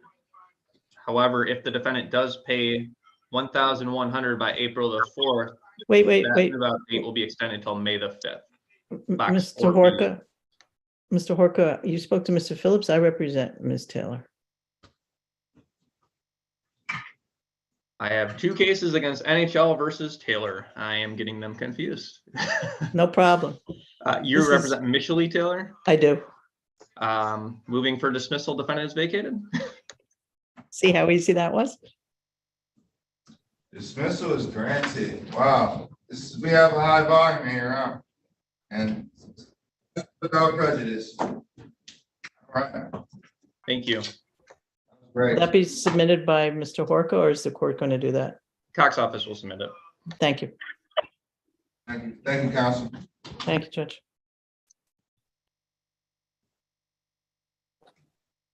You go out. All right. Just keep marching along. Okay, I see the NHL property. That's 733. Are you want me to call 733, Mr. Harvey? Yes, Your Honor. See if these are yours. Okay. I have your batch.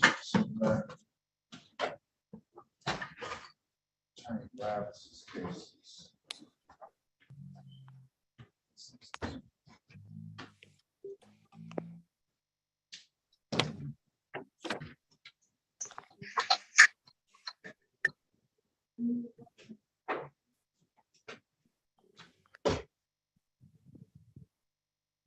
Excuse me, please.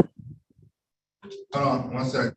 Calling case number 22394064 BEOT Investments versus Delaney Foster. Morning, Joe Horka, P75969, standing up for Mark Landau. Is Ms. Foster, Ms. Delaney Foster, can you state your name? Delaney Foster. All right, Mr. Foster, excuse me. Parties worked out a resolution? Mr. Foster is not one of the individuals I spoke to. However, I can indicate to the court, the balance is $7,124.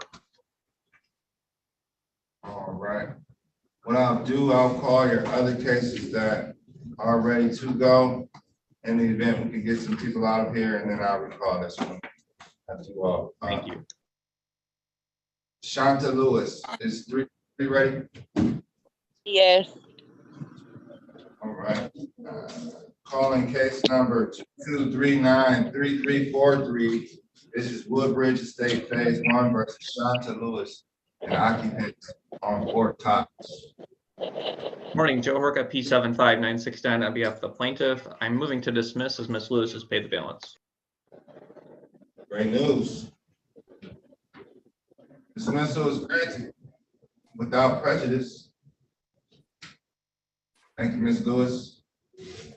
Thank you. Keep taking care of business. Yes. I hope to see you outside of the courtroom. Yeah. Have a good day. Thank you. Welcome. You have a great day.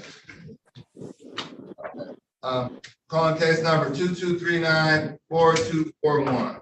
Shakar Shen versus this is Lisa Jaquita Crease.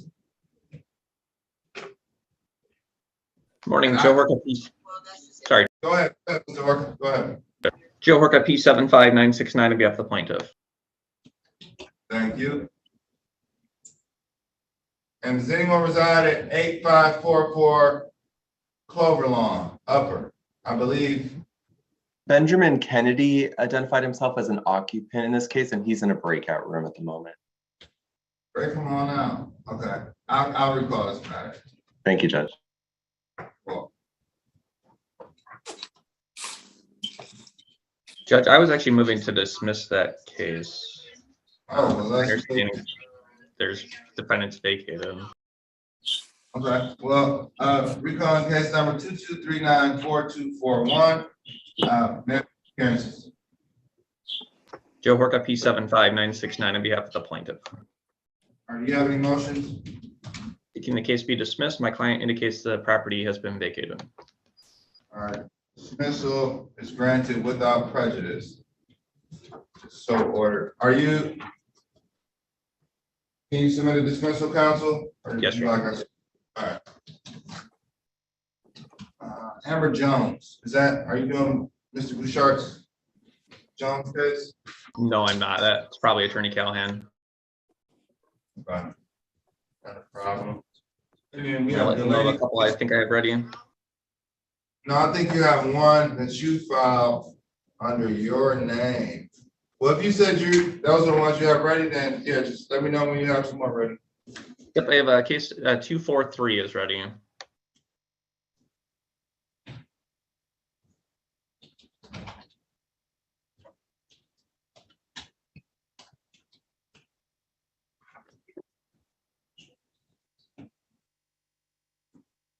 Two, four, three with Marina Briggs. Calling case number 22394243. This is 3:11 p.m. versus Marina Briggs and all occupants may have appearances. Good morning, Joe Horka, P75969 appearing for the plaintiff. Thank you. Hi, Marina Briggs. Hello, Ms. Briggs. Your Honor, I spoke with Ms. Briggs in a breakout room. We are going to be submitting a judgment by way of hearing against all occupants only, pay or move by April the 30th.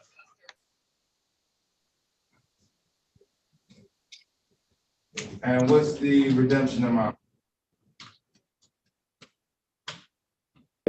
$10,725.45 plus $165 in court costs.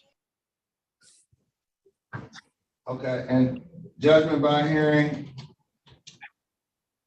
non-payment of rent, defendant must pay $10,900.45 by April 30th, 2022. By April 30th, Your Honor. By April 30th. I think I'm off $5. My math is wrong.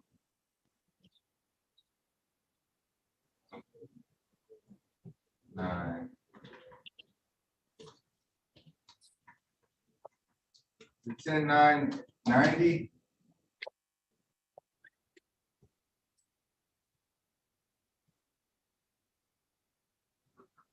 So total amount $10,990.45.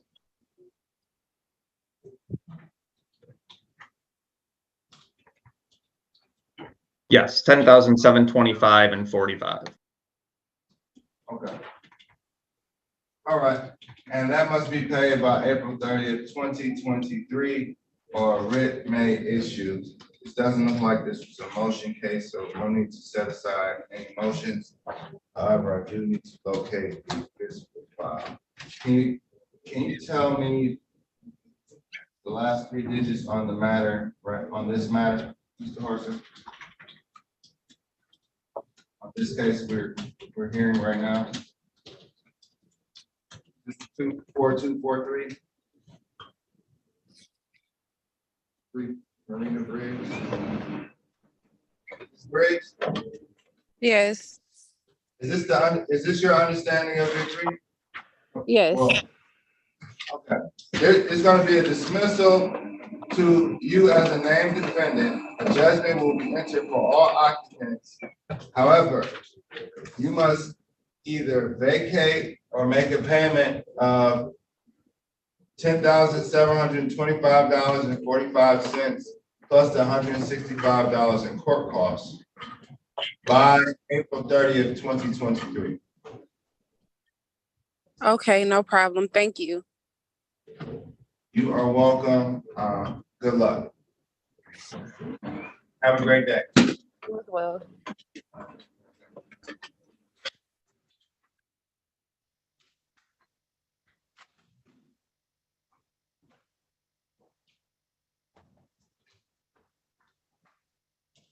This morning.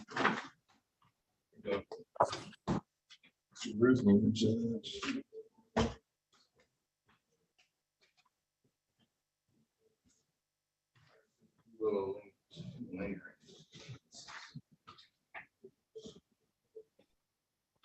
Okay.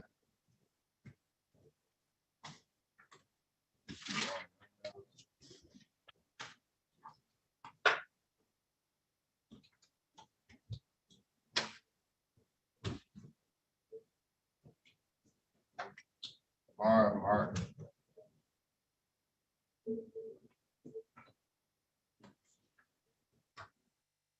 Madam Court Reporter, you'd Yes, like to sir. call names? I'm sorry, I didn't catch everything. You kind of broke up. Do we have everyone checked in at this point? Let me check because there were some phone numbers that I noticed a bit ago. So let me go back in here. Your Honor, I'm John Payne. I'm online. Yep. There's a Tanisha Moore as well. Nikila Yep. Reed. Nikila Reed.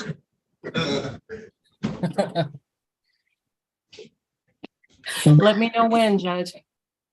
Oh, no, you can start right now. You can start right now. Okay. I'll take like a five minutes. Okay. 5 minutes. All right. So I have two screens going here. So let's see. How about at the top here, the hand is up. It says iPhone Reed Natkila. Yes. Okay. You haven't been checked in. I just want to make sure you got your hand up. I see. What time is your case? Is that Miss Reed? 10:30, yes. 10:30. Okay. And do you know the last four digits of your case number? There's only one. 9573. And that is not it. Okay. 9573.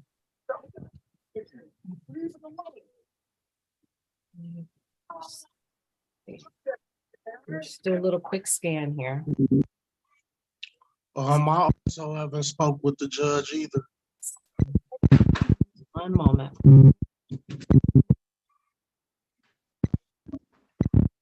We're gonna get everybody a solution today.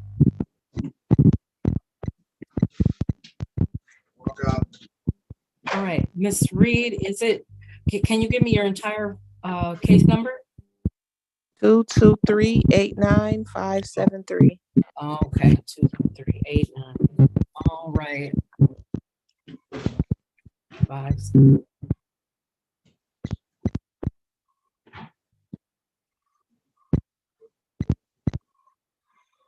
Is it Nakila Reed? Nakila, yes. Natkila? Correct. Okay, you're in front of Judge Sean Jacquet. If you could grab a pen and paper, I can give you the Zoom number to the correct judge.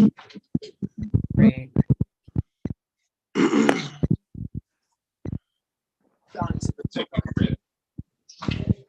don't know what's going on. There's a bad connection going. I don't know what that is. Been on here for 3 hours. Mr. Powell, who's your case? Are you still? Hello? Mr. Powell, who are you waiting on? Judge. Yeah, Powell. It's waiting on. Yeah. Adam Sabree. My appointment is supposed to be at 8:30. Yeah, you're with Attorney Rabbits. I'm waiting for Attorney Rabbits to show up. If he doesn't show up, the case will be dismissed. Please mute your device. Please mute your device. Oh, it's okay. All right. All right. Thank you. I am going to, I don't know, Mr. Clerk, were you looking up Miss Reed? Yep. Ms. Reed, do you have a pen and paper available? Are you ready? Yes. Okay, the Zoom number is 360-538-0000. Okay. Just leave the Zoom room and log into that Zoom ID number that I gave you, and that is seen to Judge Sean Jacquet. Thank you. Okay. All right. Next, I have iPhone with your hand up. Can you unmute for a second and give me your name? Tynesha Moore. Is that, do you have your, you're muted? I thought I unmuted it. There we go. There we go. So was that you? It says Leisha DeVoe. No, I'm Tynesha Moore. Oh, you're right next to her. I'll be with you in just a second, Miss Moore. You're next. No problem. This says Leisha DeVoe. Yes, I haven't spoken to the judge either. My appointment was at 10:30. 10:30? Yes. You know the last 4 digits of your case number? Yes, it is 1918. 1918. I'm going to need some assistance for this one as well. There's no 19. I don't have any 10:30 case. It was dismissed. I normally see Judge Alicia. What is her? Do you mean Aaliyah, Sabree? What was that? I'm sorry. Alicia Jones Coleman. Yes, Jones. Yes. Jones Coleman hasn't been on. I don't. Which you said 10:30 because you're not on my docket. Yeah, I was at 10:30 for today, but we did have a conditional dismissal though. Lachey? How you say your name? Lachey? Leisha. Yes. I was being too fancy. Mr. Santiago is your attorney. Mr. Santiago is your attorney, right? Yes. You're in GK. You're in GK. You're in 538. Okay. 4360. You see the Zoom code says 360-436-0000. Change that 436 to 538. Change the 436 to 538. Leave everything else the same. Okay. All right. Good luck. Thank you. I'm John Payne. John Payne, you're the, it Yes, says ma'am. Zoom user on the screen? Yes. Mr. Payne, I know you're in here. I believe. Oh, it. okay. I mean, Time is this Nicole, case? Nicole and John Payne at 9:31. At 9:31? Okay, I Yeah. see. I see him. Okay. All right. All right. I'll be quiet. Tanisha Moore. Ms. Moore, what time is your case scheduled for? 10:30. You're at 10:30 as well? What are the last four digits of your number? I think it's 9577. Yep. Sure. That's another one. If Judge or Mr. Clerk, for Miss Tanisha Moore, I think she may be in the wrong courtroom as well. She has a 10:30 case. Shine. His name was Shine. Oh, something. Jack A. John K. Yeah, let me give you the number. This is the same number that the other young lady just had. It would be 360-538-0000. All right, That's the thank right courtroom. You're welcome. you. Said 538, right? Yep, 538. It's the Okay, only thank difference. You're welcome. Thank- All right, so Mr. Payne, I've got you checked in, coming on down the line here. Nicole Payne, there's Nicole Payne. You're the same case. Okay, I see that. Hello? Moment, I have a question. Okay, Hello? Hello? one moment. I didn't know if. Was that an attorney? No, this is Jacqueline thought- Johnson. Okay. Let me see here. There's a number that ends in 9661. Can you press *6 and give me your full name? Your number ends in 9661. If you can unmute, please, by pressing *6 on your phone. Okay, I'm going to come back to you.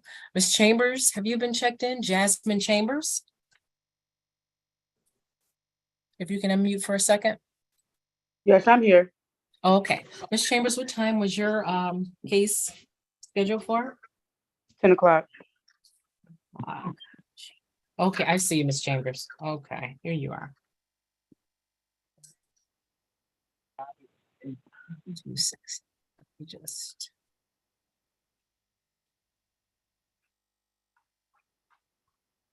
Thank you, ma'am. Okay. I know I've got this. Yours.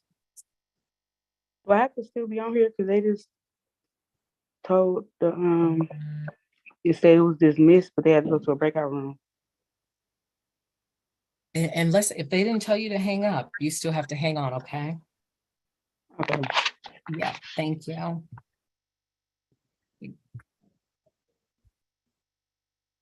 Okay, let me keep going here before I go to.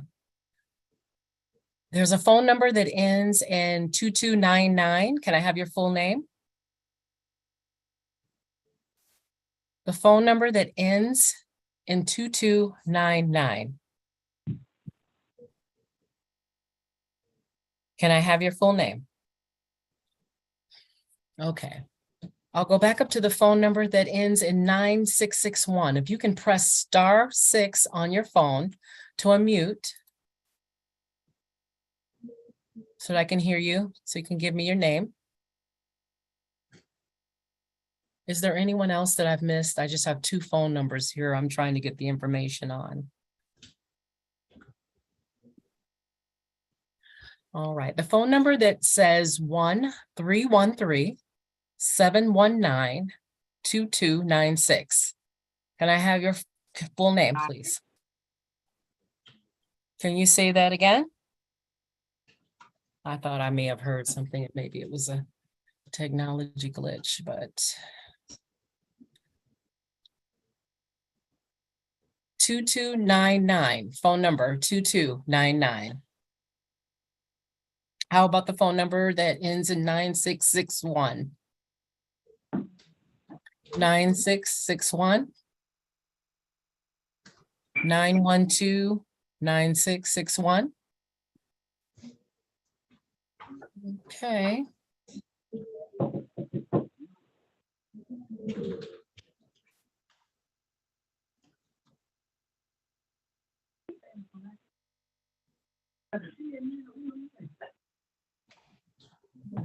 Hello?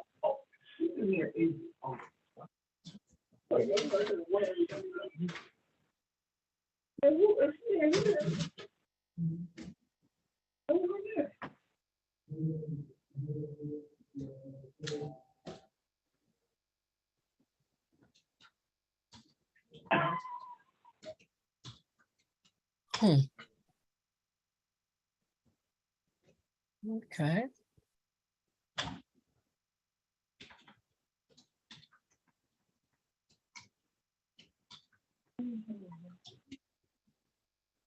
See.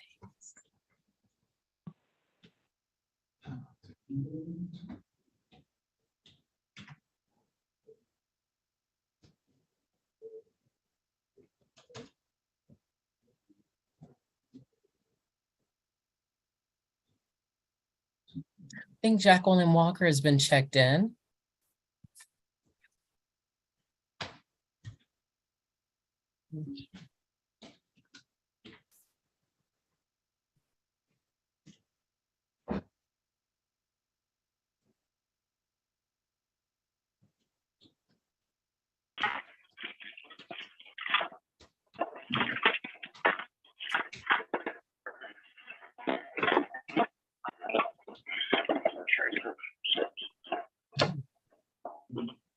Not see Jacqueline Walker.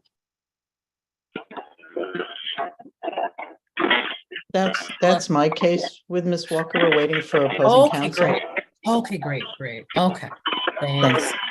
Great, thank you. No problem. No, thank you. Okay.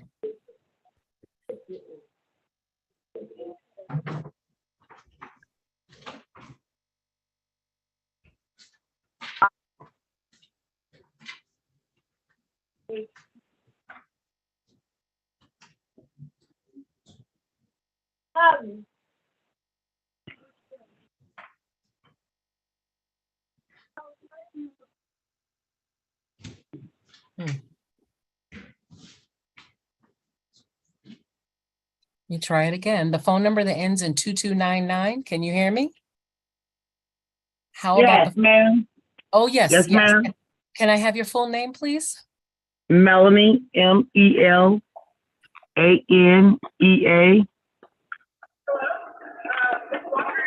Last name Aamar. I'm sorry, but there was some noise. I couldn't hear that last name again. Lamar. Oamar. L. Okay, Lamar. Okay, all right. Yes, ma'am.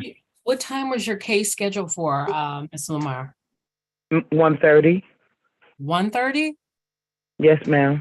Okay, we got to get you to the right place. We don't have a 1:30 docket. Do you have a judge's name or anything on your paperwork? That's what I was trying to look for. I don't it feels from see it's filled from somewhere, but I'm going again. Let's see. Is it somewhere I can look for the name? Is it Jacque? Is it Sean Jacque? Yeah, I believe so, because her signature is so unique. I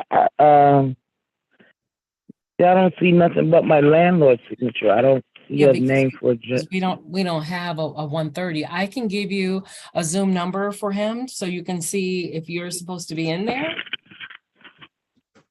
Okay, I have a okay, ma'am, hold on just one second. Okay. Is there maybe a number I can give you, like a court number or something? If you can give me the last 4 digits, but if your case is at 1:30, it's not us because we don't have an afternoon docket at all. But this is the number. This is the number they told me. Okay, this is the number here, and I just want to do right. I'm sorry, this is my first time going through this.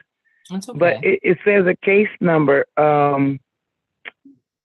Oh yeah, because it says here. It's so. Yeah, Jacqueline. Jaquie. Okay, and my last 4 numbers is 3705. Yeah, see, that would be. Let me give you his number because we don't have a 1:30 docket at all. Wow. So I'm Yeah. so nervous and all this, and it's No, not that's doing right. Okay. okay. We've had some changes with the courtroom, so judges have moved around a bit. So it's possible that, he was here, but now he's in another courtroom. So I want to give you the number to call for his new courtroom, okay? Okay. Let me know when you're ready. I'm ready. All right, the number will be 360. This is the media ID number, 360 Uh-huh. 538 Uh-huh. 0000. That's for Judge Sean Jacquet. Okay. Now, Okay. and then I'm gonna call her judge, and I'm gonna tell her the same thing I just asked you. Yep, you're gonna give them your name and case number. They probably they'll already have you on their docket, so they're gonna ask you for your name first thing. That's the first thing they're gonna ask. Okay. Alrighty. Thank you so much, honey. You're welcome. Okay. Bye-bye. Bye. The phone number that ends in oh, now it's blocked. That ends in 9661. Can you press star and then 6 on your screen? And then tell me your name.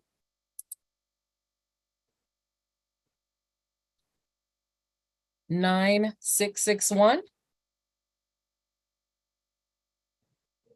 We won't be able to hear your case if we can't get you unmuted there. I hope you're still there. You're muted. Hit star 69. Yeah, press star and 6 so we can hear you.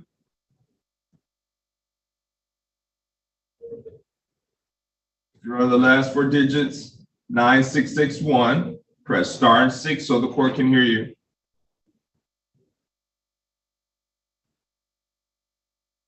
I guess not. Yeah. I don't, okay. Edward Howard. Sir, can you unmute for a second? Yes. Good morning, sir. Can you give me, what time was your case for today? I was actually just sitting in with Fatima Leak for 15325 Roseline. No, is your name is not on the docket? No. Okay. But I'm a party, I'm Mr. a co-owner of the building, so that's just joining her, but I don't even see her in the courtroom anymore. I see the tenants. Okay, Mr. Clerk, Yes. can you handle this matter? I'm not sure how you all handle. What seems to be from? Sorry, I was entering. It's okay. No, we have Edward Howard on the screen, but he's here regarding the case with Fatima Howard that's at 10 o'clock. I don't know how landlord tenant cases are handled. I know in traffic you have to watch through YouTube. So that's why I'm deferring to you. Alrighty, Mr. Howard, do you have a case number? 1 second, I do. The case number is, oh, it doesn't. I don't. It just gave me the meeting ID and the link and the host. I'm sorry. It's Fatima Howard, I guess, versus Jasmine Chambers, Danielle Prince. I don't have the case number in front of me.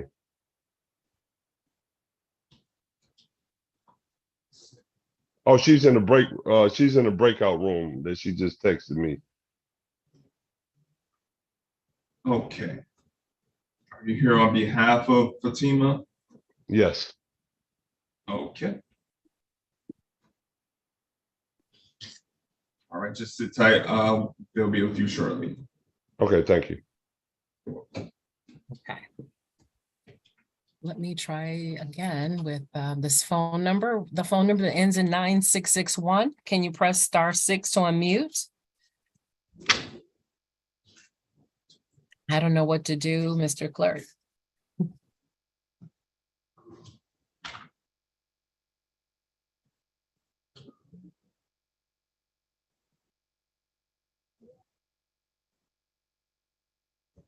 Usually I would just push them off of the Zoom and then they'll just come back in. Right, that's what I do too. Once I've tried everything, But I don't have the capability, so I can't do it right.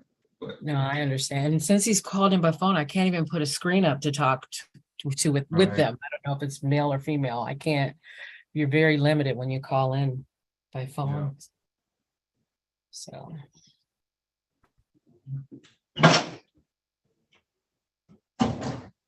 I just wanted to say you were trying to get in touch with me earlier. My name is Jacqueline Walker before the judge. Oh, got yes. it. I've got it, Oh, Ms. yes, Ms. Walker. Walker. Your attorney let me know that she's here and representing you. Thanks so much. Great, because my car was connected to my phone for a second. I didn't know if you could hear me, but I couldn't hear you guys. I was Oh, no, worried no. for a moment. No, you're fine. Okay, thank you. You're welcome.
All right, Oh,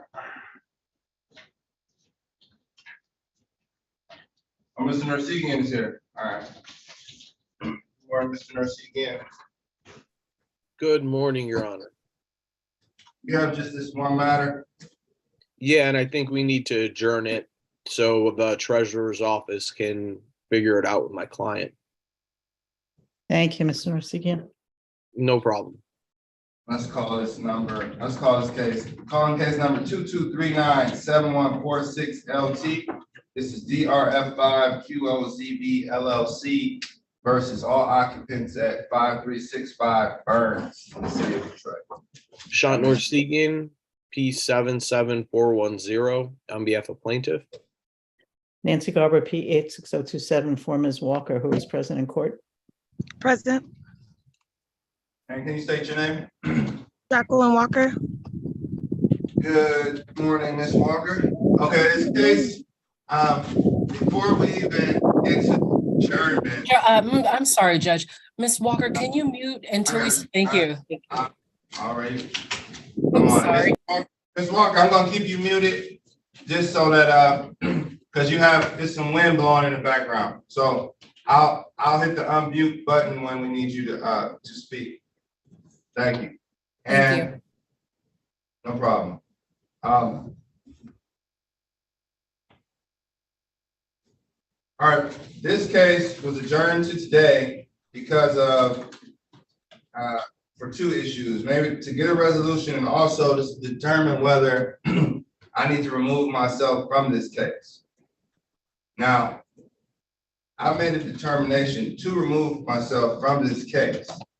However, if there is a resolution in the pipeline and both parties agree to adjourn this matter, we can adjourn this matter. And if there's a resolution before then, that's fine. And at the next hearing, we can address whatever we were to address at this hearing. Do parties object to that? No, Judge. No, Judge, I think whether or not we would need to ask you to recuse yourself would become clear, I think, once we straighten out what's going on right now. Do you agree with that, Mr. Narsigian? Yes. I don't see a need for recusal, but if you want to, then we can address that. So I'm good with continuing as stated. And to make it clear, Ms. Garber, whenever you request it, I'm going to do it. I understand, Judge. I mean, it's possible that we'll be able to resolve it without needing to do that. I just don't know yet. It's too early. Benefit of judicial economy kind of outweighs my refusal at the time. Okay. So I'll adjourn this matter. How much time do we need? I would say a month. A month. All right. Let's go April 25th. Sure. All right, court finds to adjourn this matter to April 25th, 2023, so that parties can seek a resolution. Parties are close to a resolution, and that resolution may be reached before April 25th, 2023. But in any event, we'll be back April 25th, 2023. What time, Judge? Come on. 9:31. 9:31 or 10:31? Was this originally scheduled? This was 10:31. Where's Jacqueline? Ms. Walker? Or Mr. Narsigian? I mean, whatever. If 10:31 works for all parties, we can keep it at 10:31. That's fine. Doesn't matter. Fine, Judge. Okay. All right. Court found good cause to adjourn this matter to April 25th, 2023 at 10:31 a.m. Thank you, Judge. Mr. Narsigian, I'll give you a call. Sounds good. See you Thank guys. you. Take care. All right.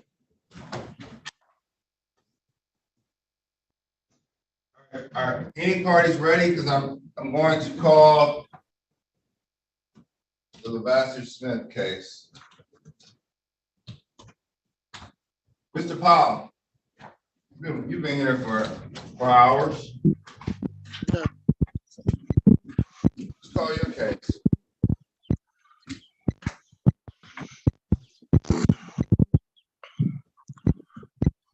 And then Ms. Howard, I'll call your case after I finish Levasseur's Ms. Smith's case. Well, it's technically Levasseur's case. Mr. Powell. Yes, sir. Looking for you. I know you're on my docket.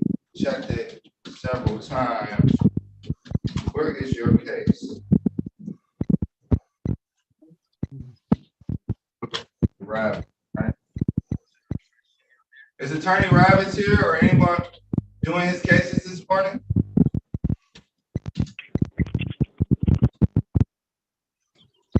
I'm gonna call Counsel Attorney Rabbits. He never misses his hearings. So I'm gonna call him in the meantime and see where he is so we can try to get you all out of here. Because it's you. I think you're the only person that appeared, but Mr. Powell, you've been here all morning, so I'm gonna give him a call and sit tight, all right? Oh, good. All right. Stay muted, Ken. Once I have the fan going or something.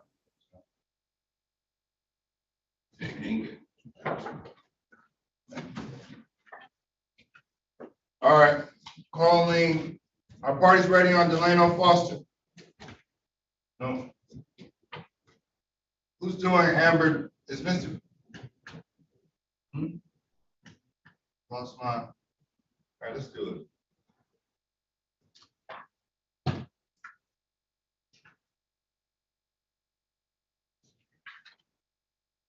He thought it's attorney too. Is Attorney Fantera here?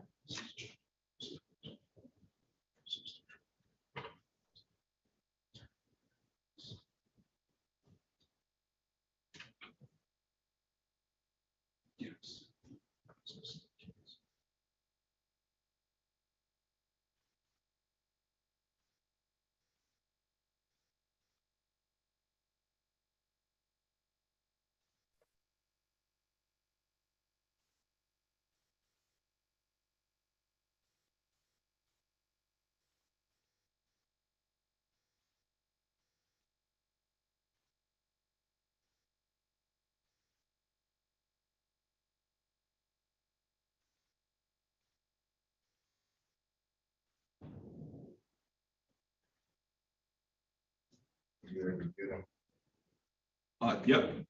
He should be signed in. Attorney Levasseur, okay, I have it. I can.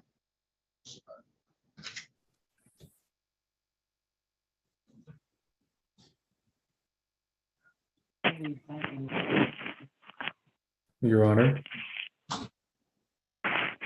Yes, Attorney Blanco, good morning. Good morning, Your Honor. Is the court ready to call the case at 10 a.m.?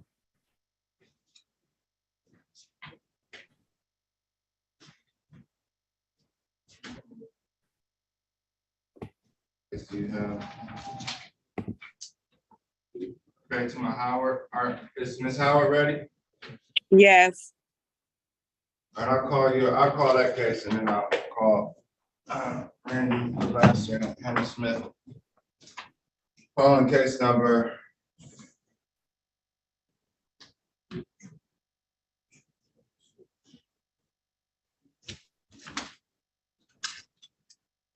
2239-4276. This is Fatima Howard versus Danielle Prince and occupants on Rose Lawn. Rabbits will be here. No answer for Okay.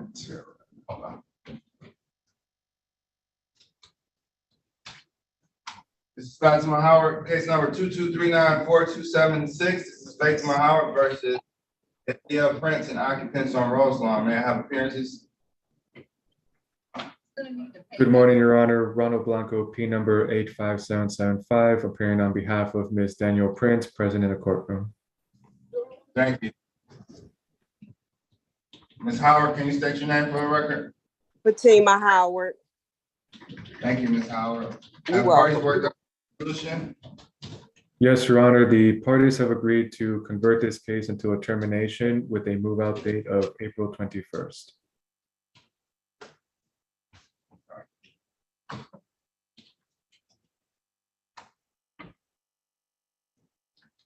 April 21st? Yes, Your Honor. Okay, the court. Initially, the court dismissed this matter for Ms. Howard's failure to appear. However, court is also aware of confusion. Courtrooms 4533 was listed as my courtroom. I was in 436. There was a lot of confusion in dates and courtrooms. So, court filed motions for reconsideration for all those cases that may have had issues. This is a set of one of those cases. This case is hereby, the motion for reconsideration is hereby granted. And the dismissal is set aside.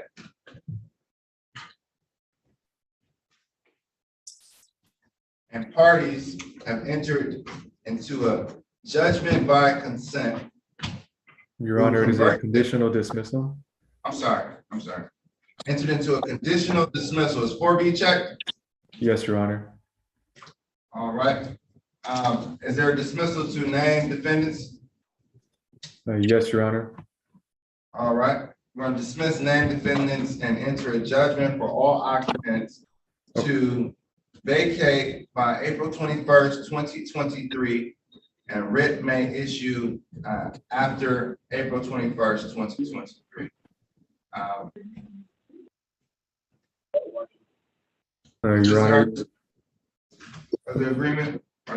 You all have any questions?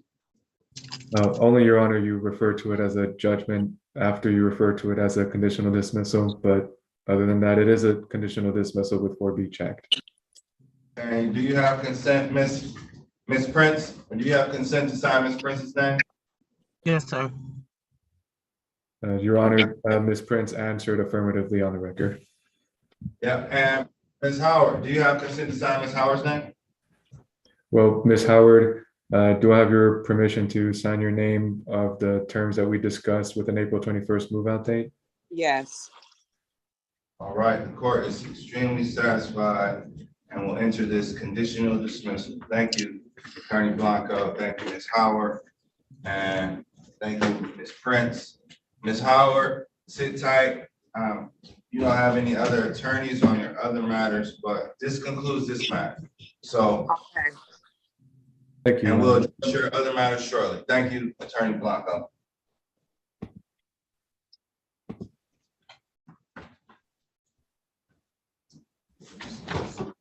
How you doing, Attorney Ravis? Doing well, Judge. Thank you. You're welcome. Is James Reeves here? Is Bobby Jenkins here? Is Gregory Martin here? Then you have one, Mr. Ravis. Mr. Powell has been here since 8:30. Can you have a conversation with him? And when you're ready, I'll call that case and then I'll call your other ones. Judge, I'm ready now. Are you talking about James Reeves? No, Tion Powell. He's not represented by counsel, but I want you all to have a conversation. If you come out the breakout room and say you're ready, then I'll call it. His gentleman's name is Powell. Is that, because I don't have it on my docket. Yeah. Can I have the case number, Judge? Sure, absolutely. It is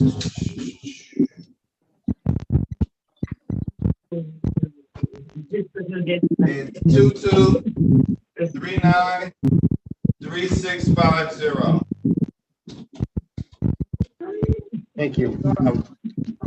I'll be happy to go in the breakout room with Mr. Powell. And then I have your other three cases ready, so just whenever you're ready, we'll call them, okay? Thank you. Well, Mr. Powell, you'll get an invite to the breakout room. I don't know how to do it. You'll see a prompt that says join, and just click that room. Mr. Ravis, would you like me to do it? Yes, please. Okay. So I'll assign you to lucky room number 7, and Mr. Powell, you'll see an invite to go to that same room, room number 7. Do you see it on your screen?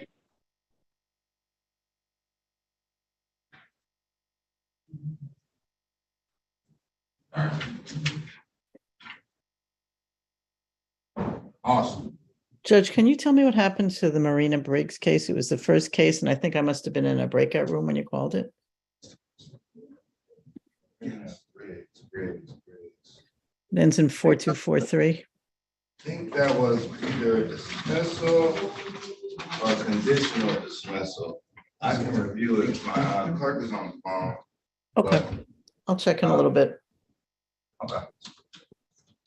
I don't know how long it takes to enter into the system, but you may be able to check the ROA. Okay, I'll give that a try. That'd be crazy. Shot. Give it a shot. Who knows? Okay. Maybe in there already. Okay. Recalling case number 22394933. Trade Winds Development versus Latoya Rivers and all occupants. Good morning, Your Honor. Randy Lavasser, P41712, appearing on behalf of plaintiff. Good morning.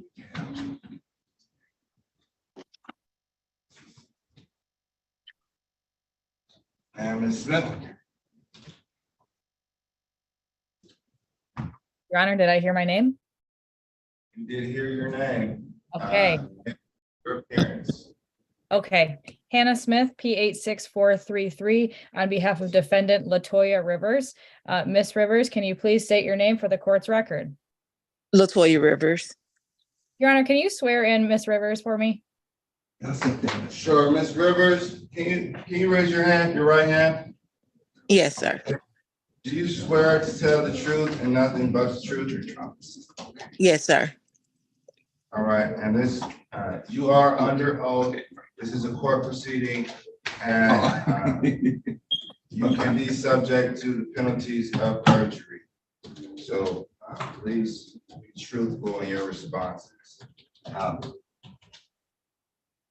Okay, we left off on a discussion about the water bill, the payments and repairs that were made with the intention to repair and deduct. All parties had an opportunity to review those receipts and bills. Mr. Dyer, did you have an opportunity to review the repair and deduct items that were sent over? Yes, I have.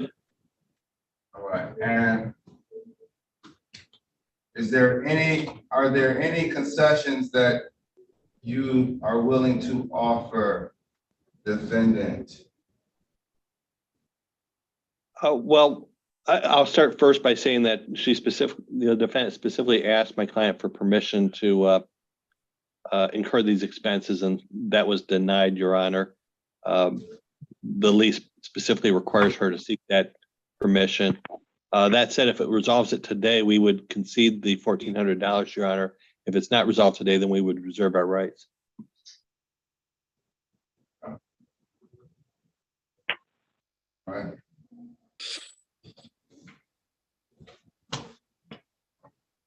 Mark that for the file. As for the water bill, what issues did you have, Ms. Smith, with water bill? My issue with the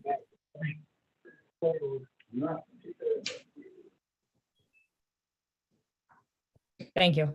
My issue with the water bill is that you can't really tell any information from it. You can't tell who prepared it. There's really no identifying factors, and I don't think it can be easily authenticated. I believe this water bill is hearsay. I'll take judicial notice that the water bill is exactly what it looks like from DWSD for all the other water bills. I mean, I can't state that. I've seen previous water bills and they look exactly like this. This is not the statement that's issued to the resident in the mail. However, this is a summary history.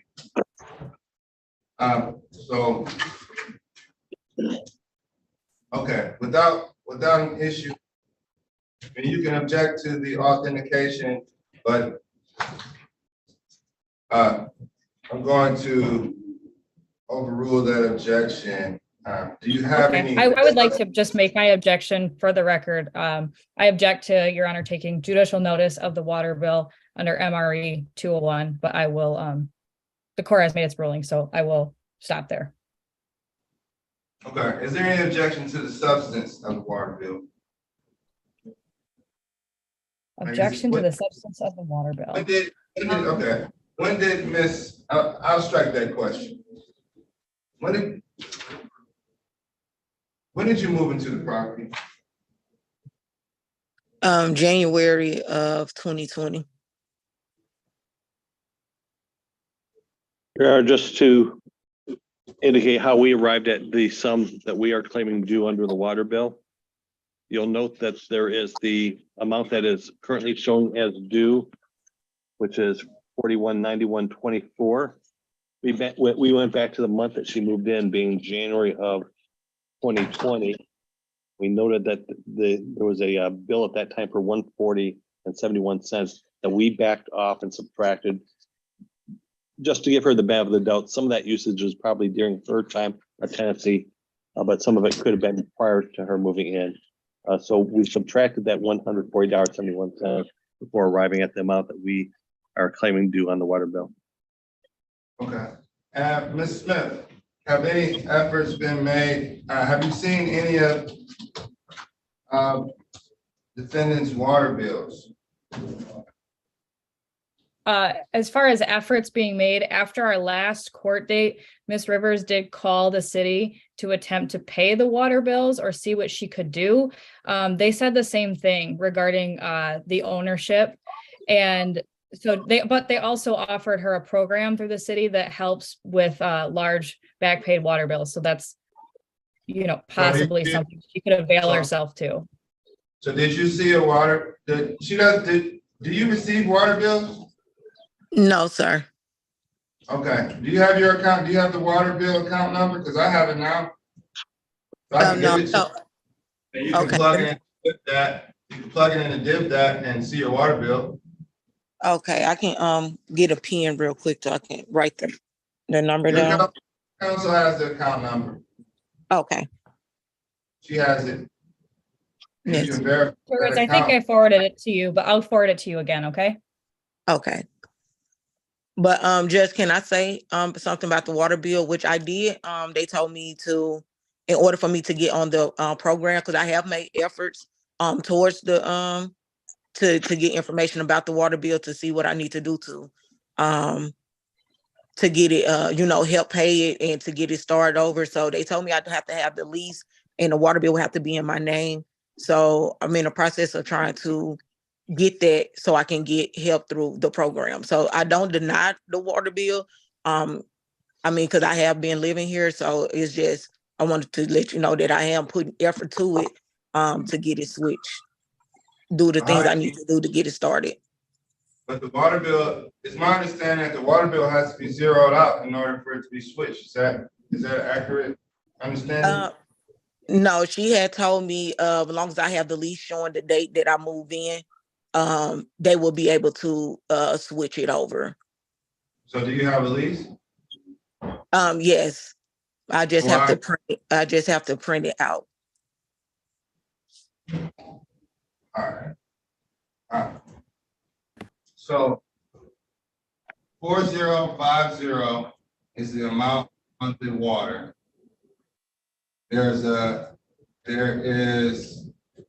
concession allowed for $1,400 on rent from your repair and deduct receipts. Are you willing to, do you all have an agreement right now? Or are you asking the judge to make a determination? Your Honor, I have another wrench to throw in this. We do have ceremony in play, which is supposed to cover July, August, and September. Due to issues with agreeing upon terms of the conditional dismissal, the ceremony, it left the building. They are sending it to Ms. Rivers directly as a tenant pay statement. So that money, she doesn't have access to that money at this juncture. Those checks we're hearing that they're taking 6 to 8 weeks from release. 6 to 8 weeks from release. Yes.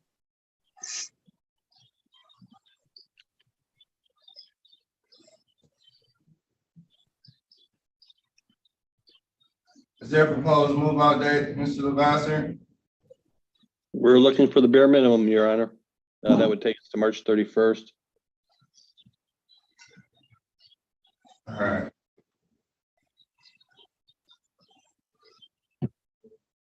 Your Honor, defendant objects to any move out date for the record. She has made good faith efforts to pay her rent and does not want to When's move. the last time she made a rental payment? I'm sorry, what was the question? When was the last time she paid rent? She paid, hold on, let me give you the ledger. Okay. November, she paid 650, 300, and 350. December of 2022, for clarification. December, she paid 750. January of 2023, she paid 750. February, she paid $200, which was to make up for the repair and deduct. And in March, she paid $800. So she is making rent payments regularly.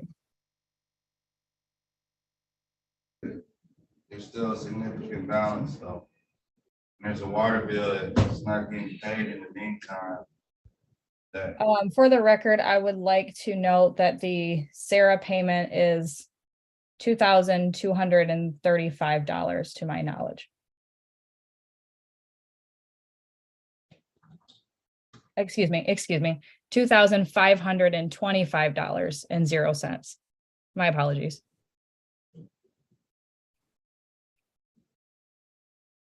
And will that be paid landlord upon receipt? Your Honor, if she is in this property, yes, this will go to the landlord. I have no concerns about that. Just to be clear, Your Honor, I believe Ms. Smith indicated that those funds are going to be paid directly to Ms. Rivers, and then it would be incumbent upon Ms. Rivers to turn those funds over to the plaintiff. Correct. All right, the court is going to enter a judgment by hearing for non-payment in the amount of what is 894053 minus 1400. Your Honor, I brought up the ownership issue earlier. Is Your Honor denying that and entering the judgment? What's the ownership issue? The ownership issue, there is a question of the real party and interest here. I have gotten some production from plaintiff's office, which we very much appreciate. But she has a lease with Windtop Realty. This action is brought by Tradewinds LLC. The property we think is owned by Hito, H-I-T-O. And the property has also been in and out of foreclosure. So the chain of title, in my opinion, from what I've seen, is very clouded. All right, what's the cloud? Where is it clouded? After the deed to Hito Realty, it's been in and out of the foreclosure process. Your Honor, I would have to say maybe 3 times. I will be in spirit of candor to the court. I pulled the deeds from the Wayne County Register of Deeds, and then they expired. So I can't look at them right now. I haven't been able to recover them. Your Honor, I can give you the recitation of the title chain. The property was acquired by Strategic Global Investing from the Wayne County Treasurer in 2011. That entity then deeded the property to POM Investors in August of 2015. And the same day, POM Investors conveyed the property to Hito, as referenced by Ms. Smith. Tradewinds has a property management agreement with Hito. Tradewinds has a property management agreement with Hito as of March 16th, 2023. This action was initiated in November of 2022. The private management agreement has an effective date of May 1st, 2021. And the Tradewinds has been working with this particular owner for a number of years. This number of owner has a number of entities and initially had conveyed a property management agreement to Tradewinds with a different entity name on it. And when that problem was discovered, a new property management agreement with that effective date was executed by the property by the property manager and the owner. Okay, and what's the lease? What is the lease? Windtop Realty. And for the record, the Summary Proceedings Act requires that all actions must be brought by the real party in interest, MCL 600-5714. So as you know, whether or not there is a prior property manager or not is irrelevant here. We provided the court with the current property management agreement that gives Tradewinds the authority to bring this action. Yeah, and it doesn't present any ownership issues.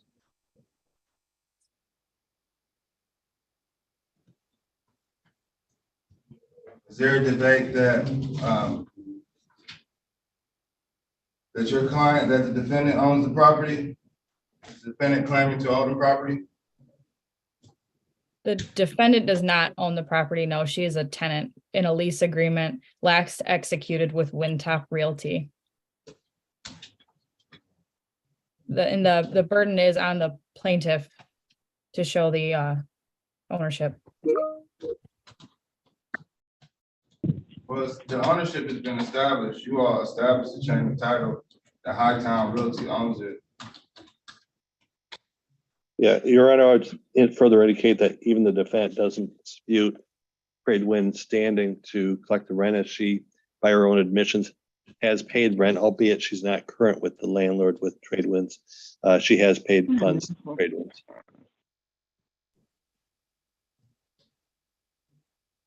All right.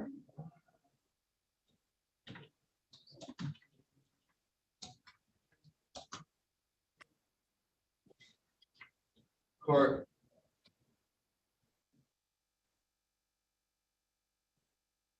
Court is going to enter a judgment by hearing non-payment of rent in the amount of $7,540.53 to be paid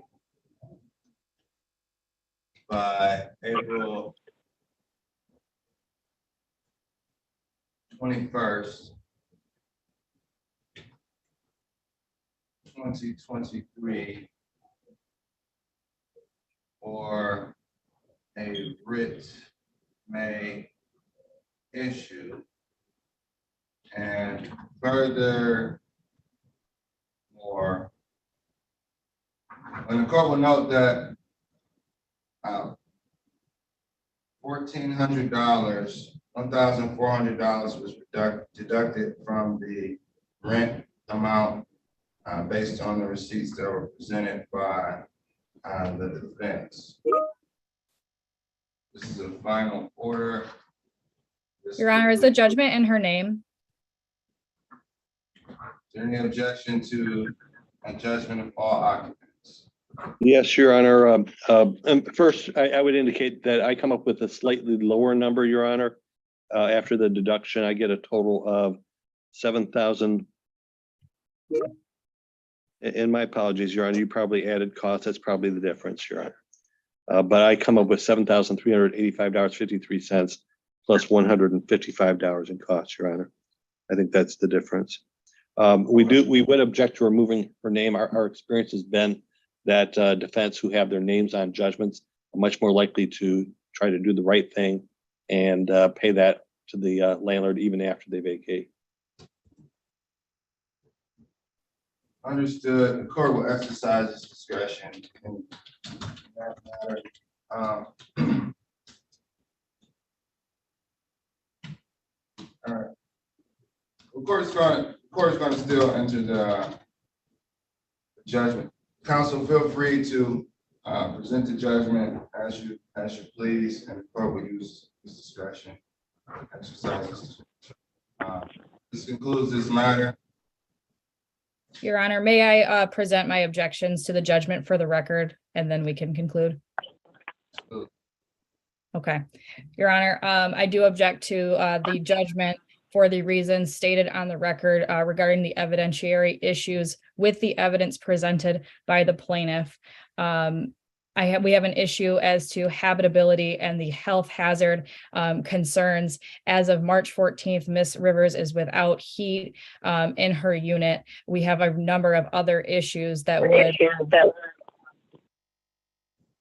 excuse me, that would be triable issues of fact. Furthermore, there is no certificate of compliance on this property, and therefore enforcement of this judgment and an execution of an eviction would be enforcement of an illegal contract. The court must leave the parties where they are when they are in an illegal contract. Do I have any other objections for the court? As far as the real party in interest, I still have an objection as to the plaintiff's burden of proof. And I feel that my client has not had her full right to be heard in court today. With that being said, the defense rests. And a question for the court or the plaintiff, if the copy of the judgment is signed, could we please get that via email in case that helps Ms. Rivers with any other assistance programs that she can avail herself to in the meantime? Yes, I'll allow Mr. Lavasser to submit it via email. Please submit it to both sides, and then I'll sign it to CC on everything. I'll sign it, enter it, and submit it to you, so you have it as soon as I receive it. So. Could I get a little clarification on what it is that I need to email? Is it the judgment? Yeah, the judgment. All right. Should I email that to curtis.nivelles? Yeah, yes. Okay, so do it that way instead of the typical fax process. I can't officially change the process, but in certain circumstances, I'm trying to try to work it in as much as possible to see if we can get some solutions a little faster. I don't want to open the floodgates, but this is one of those circumstances where. All right. So just to be clear, my understanding is once I submit it via email, there will not be a need in this instance to submit it via fax, if I understand correctly. That is correct. That is correct. Thank you, Your Honor. Your Honor, my objections are placed on the record. Defense rests, and defendant appreciates the court's courtesy regarding the final judgment. Oh yeah, I court appreciates your both sides, diligence and attention to this matter. Each case is important, so you have to treat it as such. Thank you, counsel. Thank you, Your Honor. Have a good day, Attorney Lavasser. You as well. Thank you, Your Honor. You're welcome. You all are free to leave. All right, Mr. Roberts, were you able to speak to Mr. Powell? Yes, I was, Your Honor. All right, are you all ready for me to call this case? Yes, I am. Okay.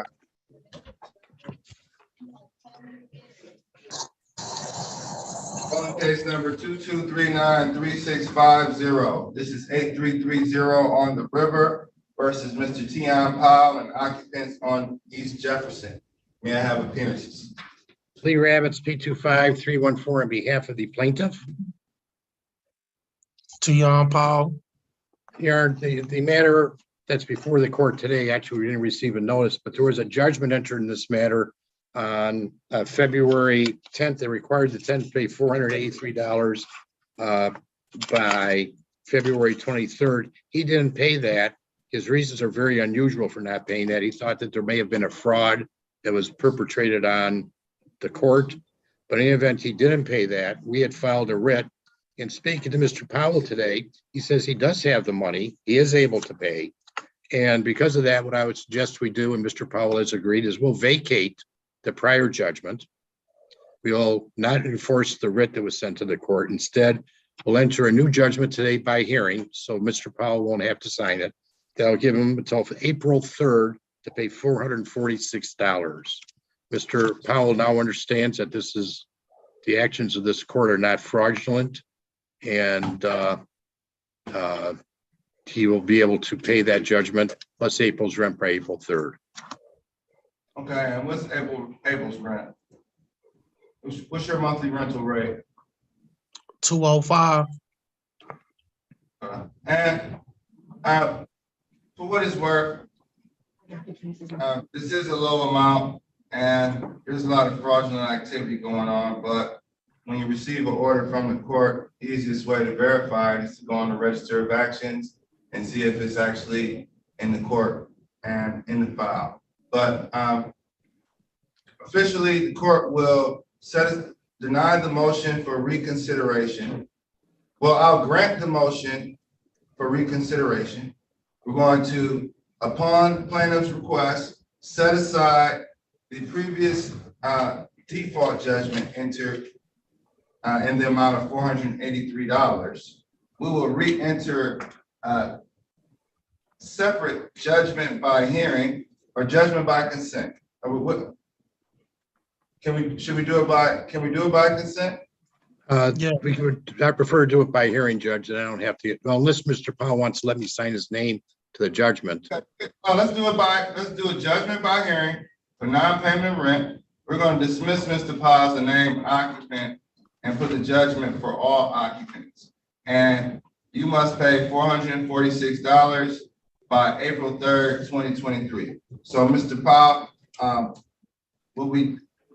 there's a dismissal to your name. So you won't have a judgment in your name. However, any occupant in that address would be vacated if a writ of eviction was filed on April 4th. You understand that? So make sure you pay that $446 plus your additional rent by April 3rd, 2023. That concludes this matter. Anything else, Mr. Ravitz? Nothing else, Your Honor. All right. Good luck, Mr. Powell. Thank you, Mr. Ravitz. Thank you, sir. You are welcome. Your Honor, I'm sorry, Your Honor. My name is Jacqueline. I'm sorry, my phone disconnected, and I just wanted to apologize, and I just wanted to let you know I didn't mean any disrespect by it. Been running since last night from work, so I apologize. You're in good shape.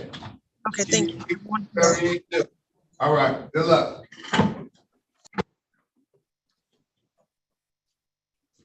Calling case number 2239-3643. This is 8330 on the river versus James Reeves, and all other occupants.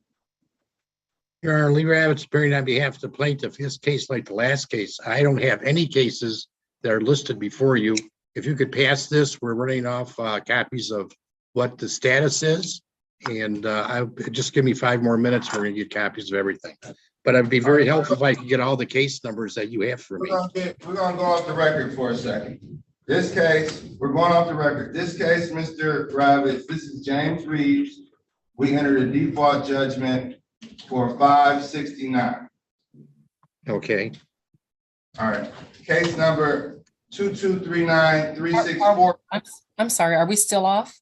I'm sorry. No, we're still off the record. We're still off the record. Thank you. Okay. The next 2 cases, all the Ravitz cases are off the record right now. All right. Thank you. You're welcome. Thanks for asking. Calling case number 2. No, I'm not calling case number 2239-364. This is North Lawn Gardens versus Greg Martin. This is a North Lawn Apartment 3. A judgment was entered for $83.43. I'm gonna write that down. And we have one for Bobby Jenkins on East Jefferson. Also a default that was entered in the amount of $36.26. And the court is. Go ahead. Are these motions to for my writs? See, every case, we went through that series of cases that move back and forth. And for every default that I entered, every default judgment that I entered, a motion to reconsider was issued. So, yes. So all of these cases we're redoing, but we're here. That's why I had my staff give you a call, because it's a little bit of, little unordinary, but it's proven to be effective in some of these cases because some people did miss court. So I don't know another alternative, but Are also wasn't. any of these tenants here? Are any of them here other than the one we just did? No, is James Reeves here? James Reeves? No, actually I checked. We've been in here all day, counsel. So calling case number 22393643. 8330 on the river versus James Reeves and occupants of 8330 East Jefferson Avenue, apartment 507. Counsel. Lee Ravitz, P25314, on behalf of the plaintiff. All right, this case was originally this case was originally defaulted. However, a motion for reconsideration was filed due to the today is the time for the motion for reconsideration. Is James Reeves here? Mr. Rabbits, do you have any requests or any motions for the court? You would ask that the motion be denied. Okay, the motion is denied. Are you asking the court to issue a new judgment with the new amount attached, or would you like the court to enforce the previously entered judgment? You would like the court to enforce the previously entered judgment. Is counsel requesting a waiver of the 56-day rule? Yes, we are. All right, payment terms, $569 must have been paid by February 23rd on 2023. This is a reading of the previous judgment for the record. However, this motion to reconsider was set aside. There's a waiver of the 56-day rule and the old default judgment will be reinstated as it exists. Thank you. You're welcome.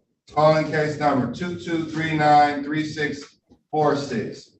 This is 8330 on the river versus Bobby Jenkins and all other occupants at 8330 East Jefferson Avenue, apartment 1111.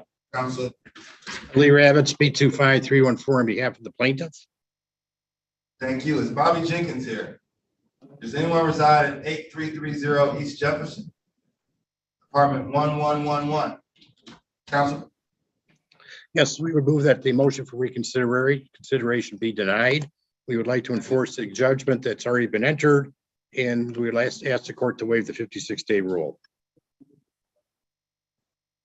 Court will set aside the motion, will deny the motion, grant a waiver of the 56-day rule, and enforce the existing default judgment due to defendants' failure to appear. Now, counsel, there is a writ in the file. Can you issue a new writ? Yes, we shall do so. Okay, thank you. It can be consistent with the previous judgment, but the court would like a new writ. Calling case number 22393642. This is North Lawn Gardens versus Gregory Martin and all other occupants at 9559 North Lawn, apartment number 3. Lee Ravitz, P25314, on behalf of the plaintiff, Your Honor. Thank you. Is Gregory Martin here? Does anyone live at 9559 North Lawn, apartment number 3?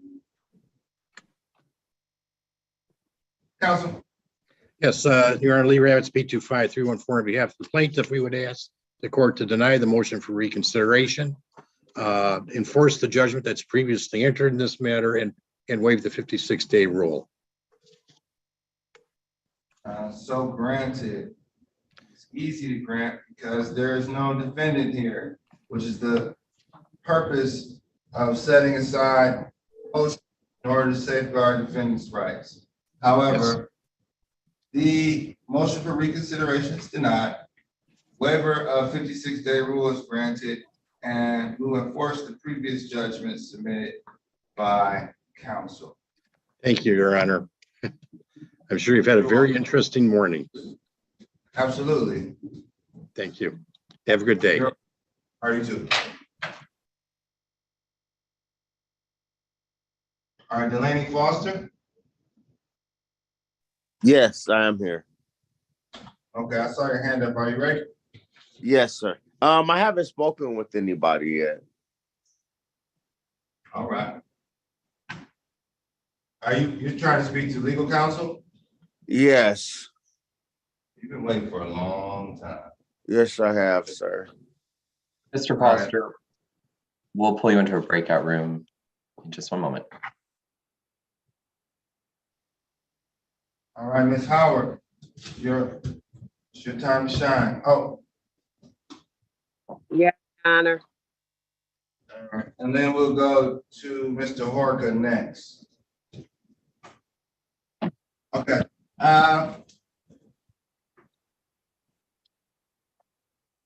Calling case number. Let me talk off the record. Ms. Howard. Yes.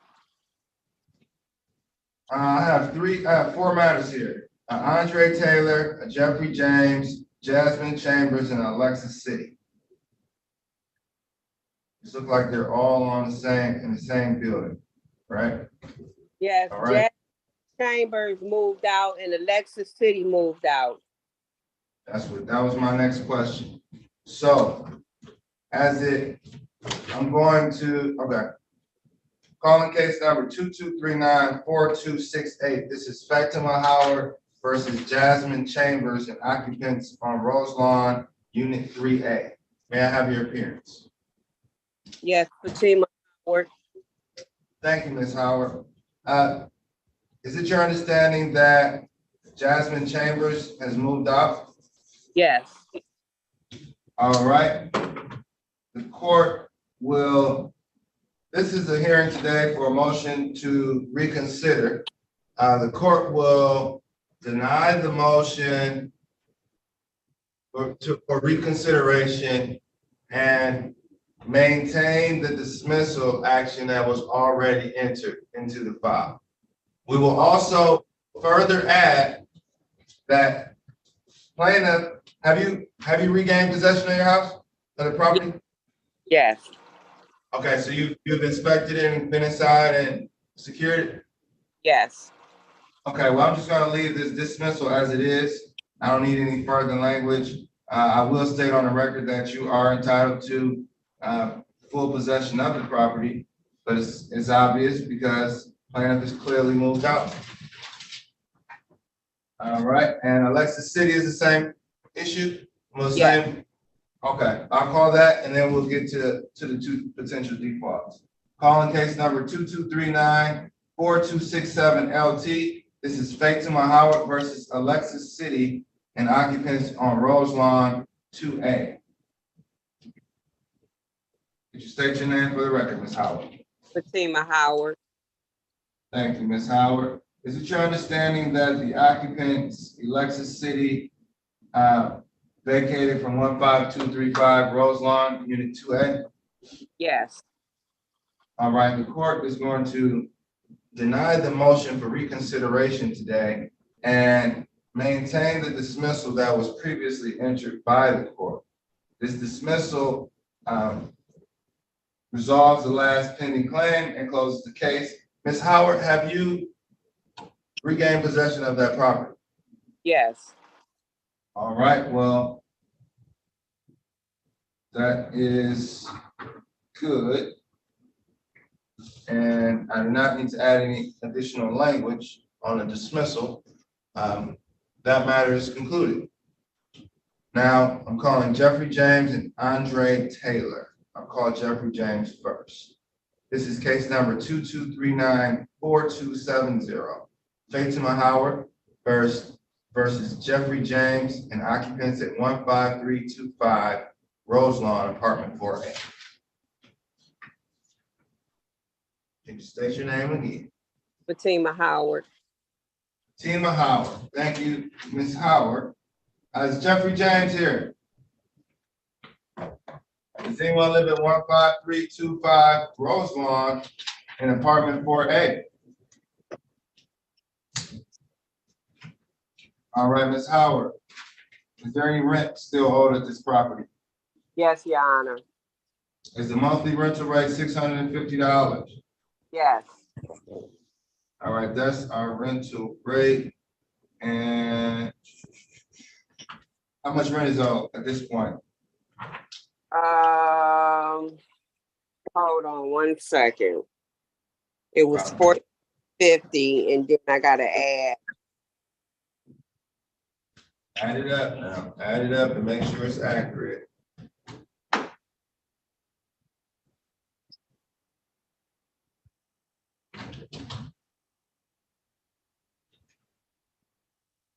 $6,100. 5,100. 6,100. 6,100. Yes. Okay, when was rent last paid in full? Rent was last paid.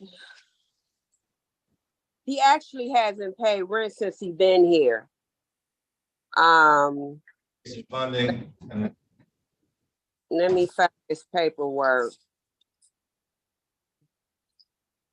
Rent was last paid.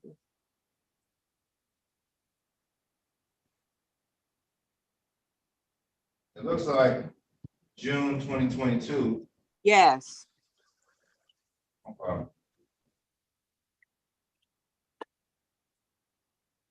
So July, August, September, October, that's 4 months. November, December, January, February, that gets 8. March is 9 months. 9 times 65, 650. Okay. We're in the ballpark, so I'll leave you at your. Is that the total amount requested? Yes, sir. All right. Try one more time. It's Jeffrey James here. Court is in receipt of a proof of service, summons, complaint, and notice for non-payment of rent. Defendant failed to appear to another hearing. The court is going to set aside, will grant the motion for reconsideration, enter a default judgment, non-payment of rent in the amount of $6,100. Do you have a vacate date, or are you seeking the statutory 10 days? 10 days. All right. Defendant must vacate by, I'm gonna put April 1st. Okay. April 1st, 2023. There's gonna be a dismissal to name defendants and a judgment in all occupants. The defendant reserves the right, plaintiff reserves the right to recover any monetary damages in separate civil action. So I need you to make sure you submit a judgment to the court. Okay. It'll be a default judgment in the amount of $6,100 with a pair vacate date of April 1st, 2023. Okay. And as a dismissal to all occupants, I kept my notes in the event that your judgment doesn't match up with the notes, all right? Okay. And it's your last one, calling case number 2239-4273 LT. This is Fatima Howard versus Andre Taylor, occupants at 15335 Rose Lawn, Unit 4B.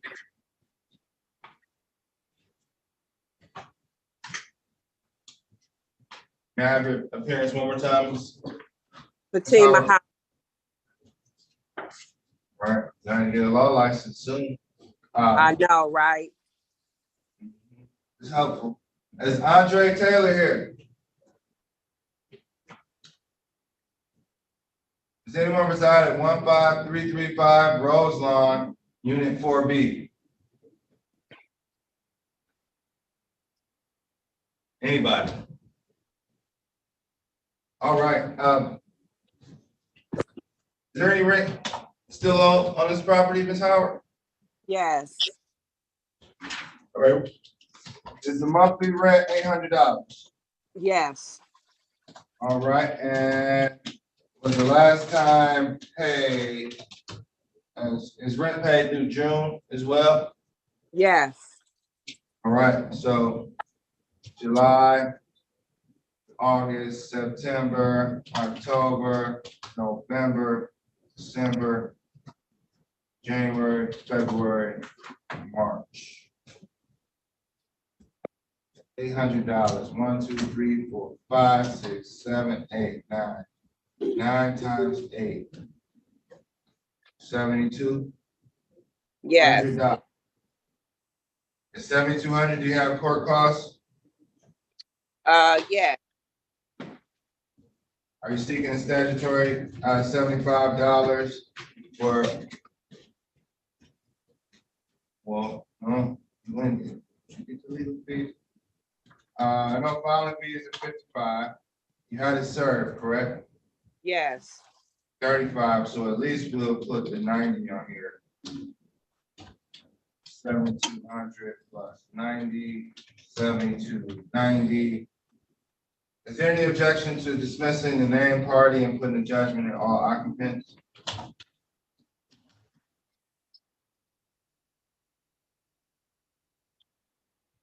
No, no worries. Is Andre Taylor here?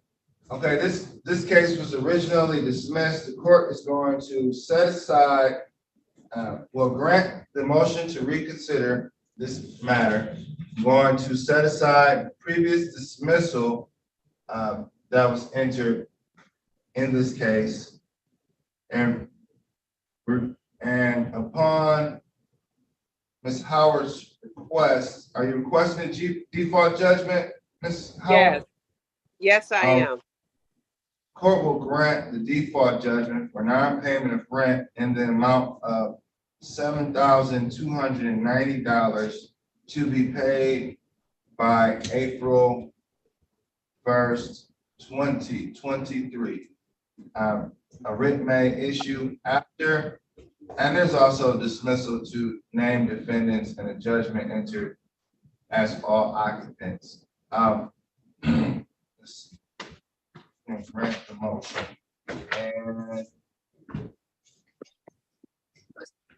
And please make sure that you submit a judgment to the court, Ms. Howard.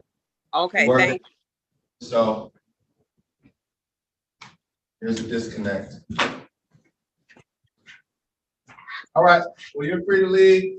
2 cases were maintained as dismissed. 2, you received default judgment. So this motion to reconsider worked in your favor, Ms. Howard, and I'm glad you were able to come back and we'll sort this out. Be able to sort this out. So good luck. Okay, thank you. All right, you're welcome. Bye-bye. Bye-bye. All right, Ms. Mims, Ms. Foster, Ms. Mims, can I get you out of here? You've been here for a very long time.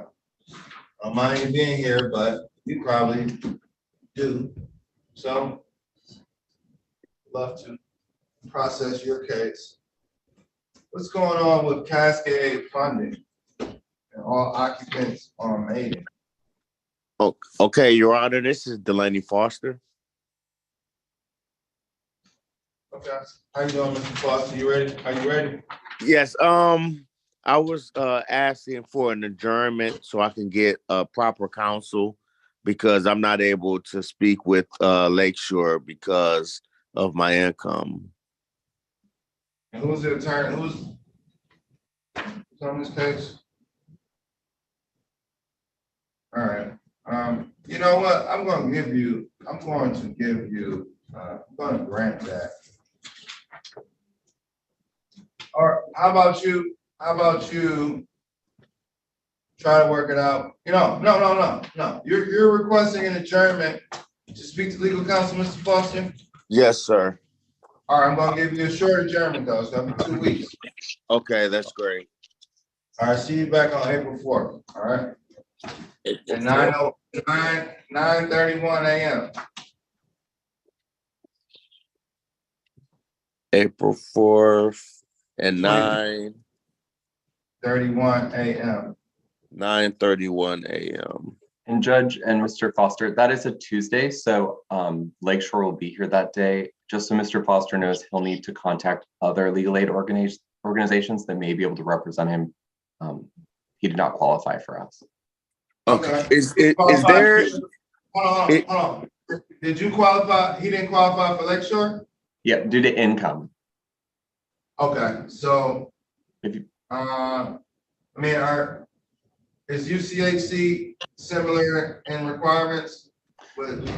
I believe the criteria are the same. If he's over income for us. What were you getting ready to say, Mr. Foster?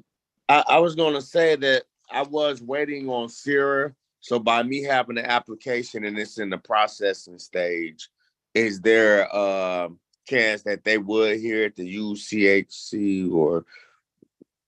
I can't give you legal advice, but if you're requesting for counsel and Lakeshore wouldn't represent you, then I'm inclined to grant that request. However, we're still going to call this case, and Mr. Horker is here, so we can actually get straight to it, and maybe he has no objection to it. We'll see. Calling case number 2239-4064, VEOT Investments LLC versus Delaney Foster and occupants on Beaconsfield. Good afternoon, Joe Horka, P75969 for the plaintiff. Good afternoon. And can you state your name, Mr. Foster? Delaney Foster. Thank you, Mr. Foster.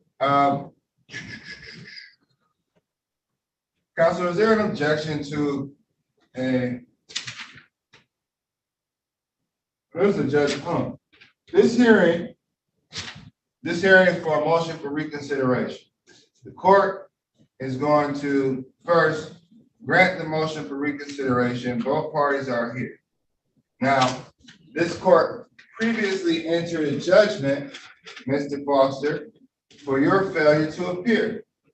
And that's a significant amount on this judgment. The judgment was for $5,624. We're here today to rehear the matter and allow you to appear, so we didn't just default you, essentially. So, okay. And you filed a motion. So I granted that motion, default is set aside, and now we're here today. So, what is the plan? Okay, well, the plan was I was waiting on the CR to come through so they could pay the portion, because my plan is to pay whatever, once they pay the money, for me to pay whatever the balance was left over. But I can, if possible, start to pay until they released or give me something, so I don't get too far in the hole. Are you on funding from Sarah? Is it confirmed? Yes, that's what I'm currently waiting on. How much?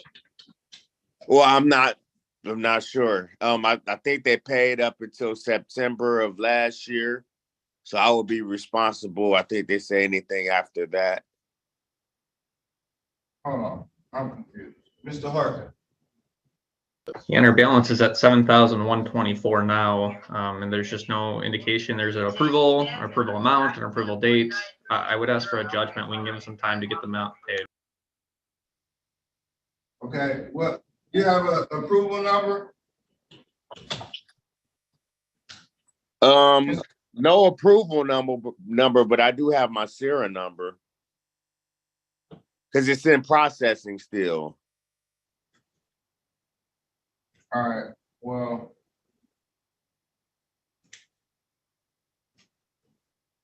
is there anyone who can look up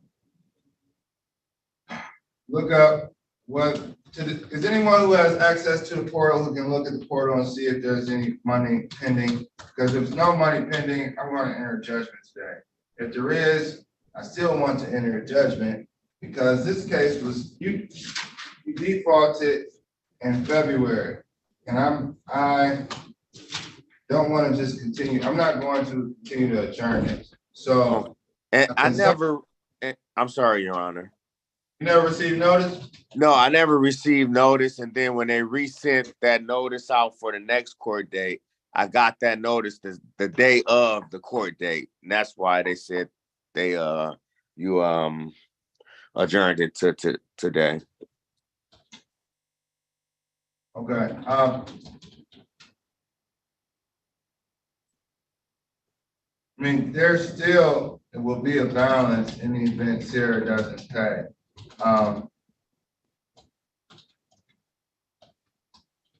Council, is there any? And why don't you all going? Have you all talked? No, we haven't. But Why I figured I didn't know if I should wait until I'm counseled because of the Sarah situation or what. Mr. Horka. Yes.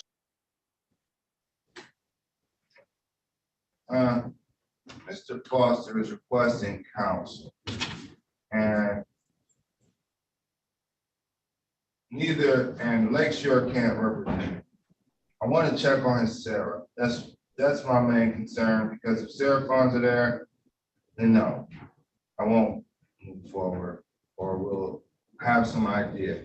But Lakeshore can't check on his Sarah. Can Lakeshore check on whether Mr. Foster has Sarah payments? Judge, I sent some messages. We've had discussions about what information from Sarah we can get when we're not representing some. So I'm looking into that to see what our supervisor is saying. All right, I'm going to pass this case for now. I'll call some more, and then we'll get back to you, Mr. Foster. Okay. All right. Calling case number 2239-4240 LT. This is Sandeep Shant versus Tamara Martin, and occupants at 8916 Lindota on the second floor.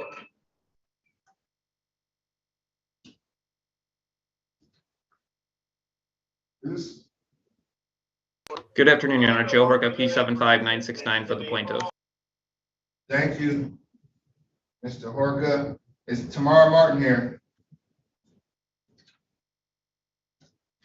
All right, counsel.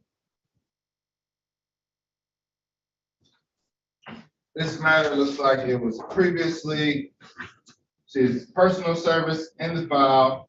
This case was served. This was adjourned and adjourned again. Then adjourned again to February 3rd. Where defendant failed to appear. We're awaiting a default judgment, and a hearing was scheduled today. I believe is a motion to reconsider the default judgment that was entered. We are here today for that judgment, for that hearing. Defendant is not present. Oh, this is not a motion consideration hearing. This is just normal hearing, second hearing. Counsel, what is your pleasure? I would ask the court to enter a default judgment, please. All right. What is the total amount owed? I don't have a current balance, Judge. I would ask to submit a ledger. All right. I will note that the register of action says 6,400. That was in November. So I will look out. The court will look out for a ledger. Is there a requested vacate date? March 31st, please, Your Honor. I'm gonna go April 1st. That will be just fine.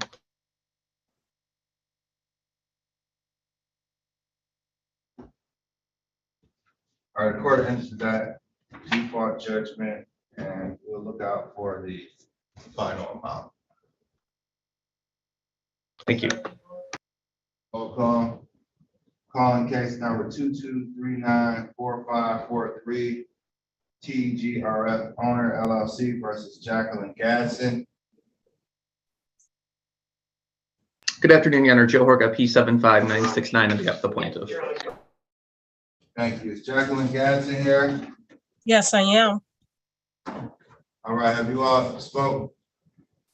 I was in the breakout room, but I have not spoke to this attorney, no.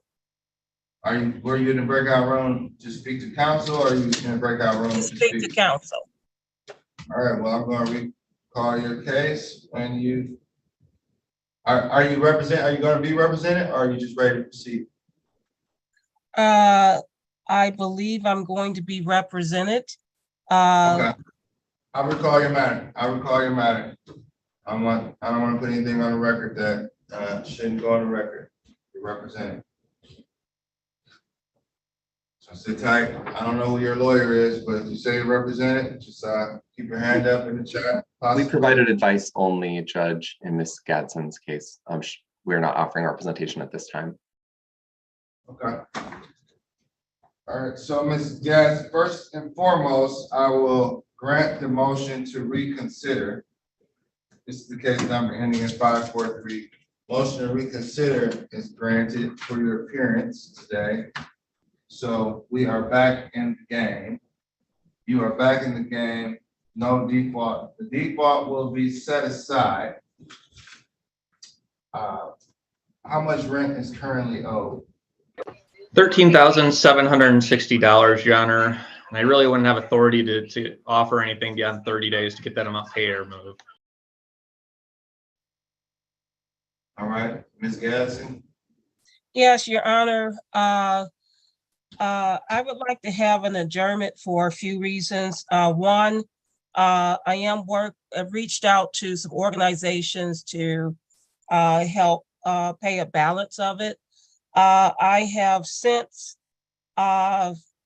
been reinstated in terms of employment, so that I will be in a position to pay whatever the remaining balance is.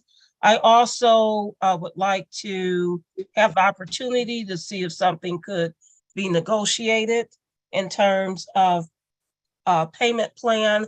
I have been at this property since 2002.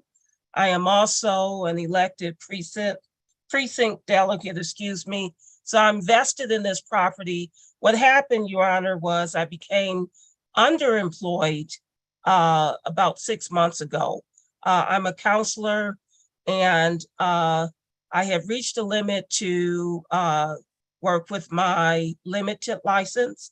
I am scheduled to take the exam for my full license next month, which will significantly increase my income again. What I've also done in the meantime is I have secured a few adjunct positions that will, one has started, one will start the end of this month. All right, so I'm glad, court is glad to hear some progress being made. I am not inclined to adjourn this matter, Ms. Gadsden. And this is for this, and I'll give you the rationale. The court is aware of poor notice or defective notice, which is why we're here, which is why a motion for reconsideration was filed to ensure your rights and safeguard your rights. Everybody is in favor of that. You have proof of service in this file. There was a default judgment granted on the 20th and at the previous hearing for a very significant amount. Now the court is setting aside this default judgment because you're here.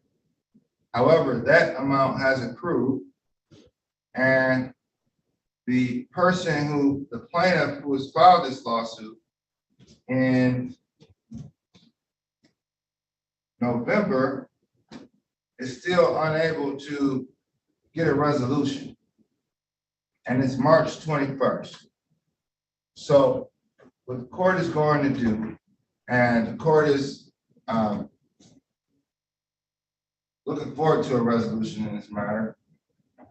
And court, I hope you are able to pay this amount and continue on as you've been, and continue to teach, you continue to be an excellent precinct delegate. But the court has to make a judgment today, Ms. Gadsden.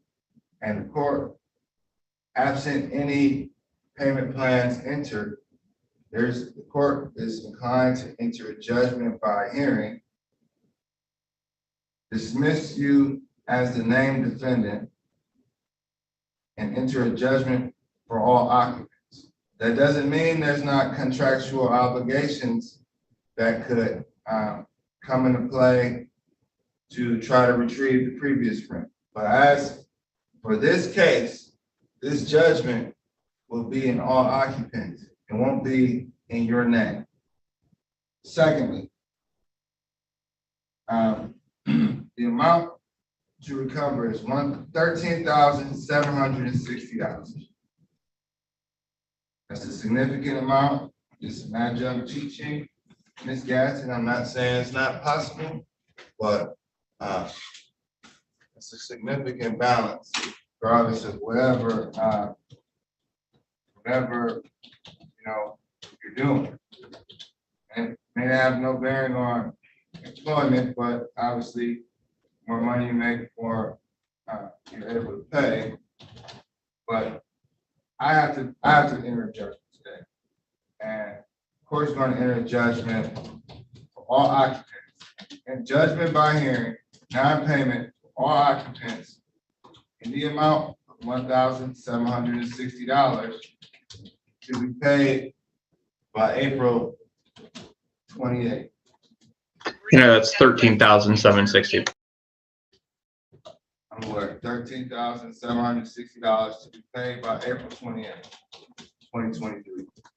Over the objection of plaintiff's counsel and over the 10-day statutory minimum discussed. So we have to have a resolution today. The court is entering a hearing. 13760. It must be paid by April 28th, 2023, or a writ could issue. Your name is dismissed as a named defendant. Wish you luck, Ms. Gadsden. If you work out a payment agreement with your landlords, who you probably have a 2 decades worth of relationship with, get it in writing. Get it in writing, exhaust your funding, work is hard, but you have a judgment now. You have a judgment, use that judgment, try to get some funding, but this concludes this matter. I wish you well, Ms. Gadsden. Thank you. You're welcome.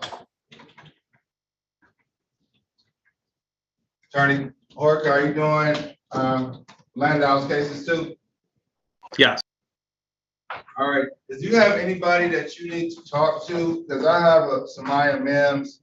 I'm going to get her out of here real quick. This is just one case, and we can go right back to calling your cases. Okay, I'll head out, Mr. Foster. Calling case number 223959090 LT. This is Ramblewood Apartments versus Samaya K. Mims. Is it Mims? Good morning. Well, good afternoon, Ms. Mims. Can you state your name for the record?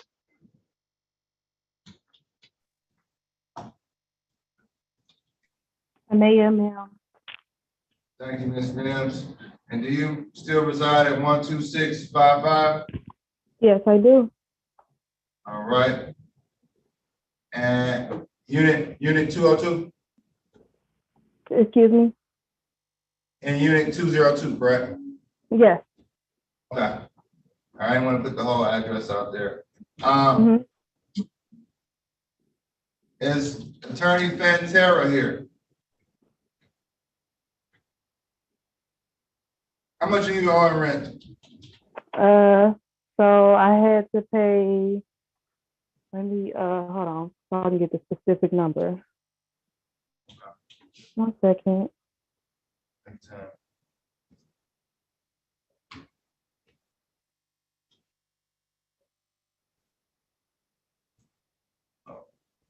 Okay, so I had to pay a balance of $59.89 by February 22nd, and I paid that.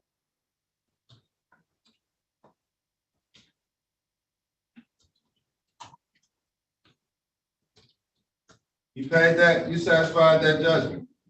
Yes. The plaintiff has failed to appear. This matter is dismissed for plaintiff's failure to appear. The court was more willing to dismiss this matter due to plaintiff's failure to appear after the testimony of the defendant who did appear and has stated that she satisfied the previous judgment, which was $5,934 with a payment of $5,989. Let me rewind. This case is up for motion for reconsideration. The motion for reconsideration is granted. The previous default judgment in the amount of $5,934 is hereby set aside. And a dismissal without prejudice is entered in this case. Thank you, Ms. Mims. Look out in the mail for your dismissal. Keep that with you. Also keep some good books because it sounds like you zeroed out a significant balance. So don't let, now you're at zero, keep it clear. So in any event, there's a discrepancy in the future, you clear it up. And I have to sit all day. Thank you. You're welcome. Take care. All right, Mr. Payne, John Payne and Nicole Payne, I'll call you shortly.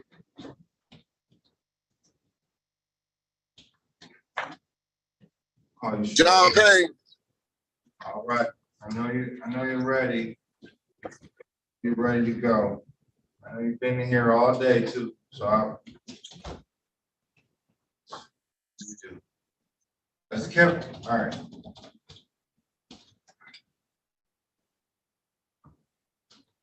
All right, Melanie Foster, dealing with that case. Christopher Easterling is not here, correct? Michelle Adams is here. Jasmine Chambers? Your Honor, did you say you were done with my case? This is Delaney Foster. Did we adjourn your case?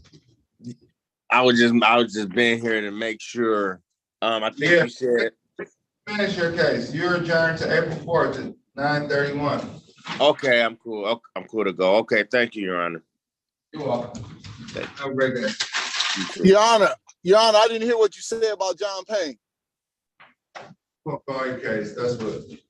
Oh, okay. Paul been in here a long time. And Jasmine Chambers, what case? Called your case? Did.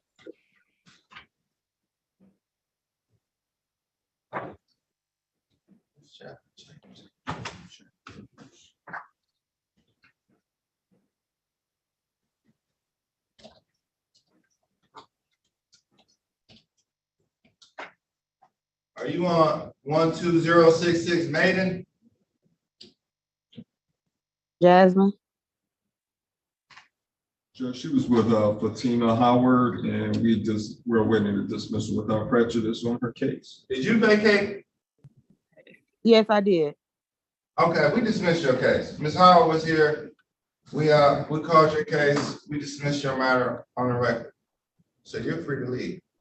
Oh, okay. Thank you. You're welcome. Have a great day. You too.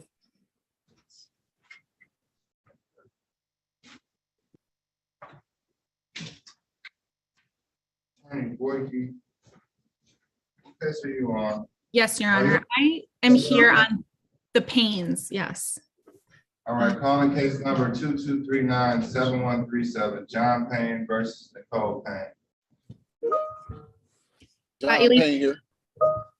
And Elise Boyke, P84955 with Lakeshore Legal Aid, appearing on behalf of Miss Nicole Payne, who I believe is in the courtroom. Miss Nicole Payne, if you are present, please state your name for the record. Yes, good morning, Your Honor. My name is Nicole Payne. Thank you, Ms. Payne. Good morning. Good afternoon. All right, and Mr. Your Honor. Payne, state your name. John Payne. All right, thank you. Your Honor, I had sent you over a document with several different pieces of information, including the lease that was originally signed by both parties.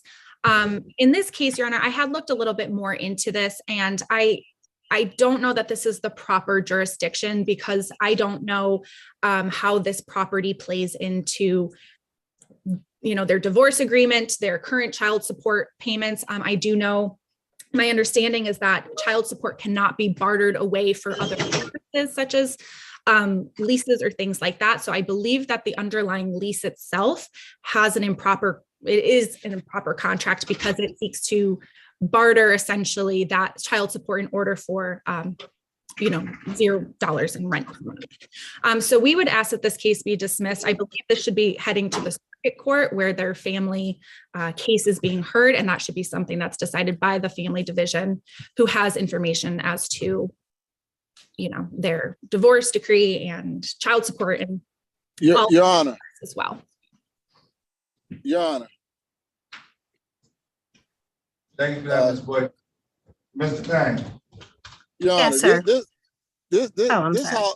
This house has nothing to do with our divorce. We've been long divorced before this house even came up. We were not in a court procedure when we settled for child support. On the lease that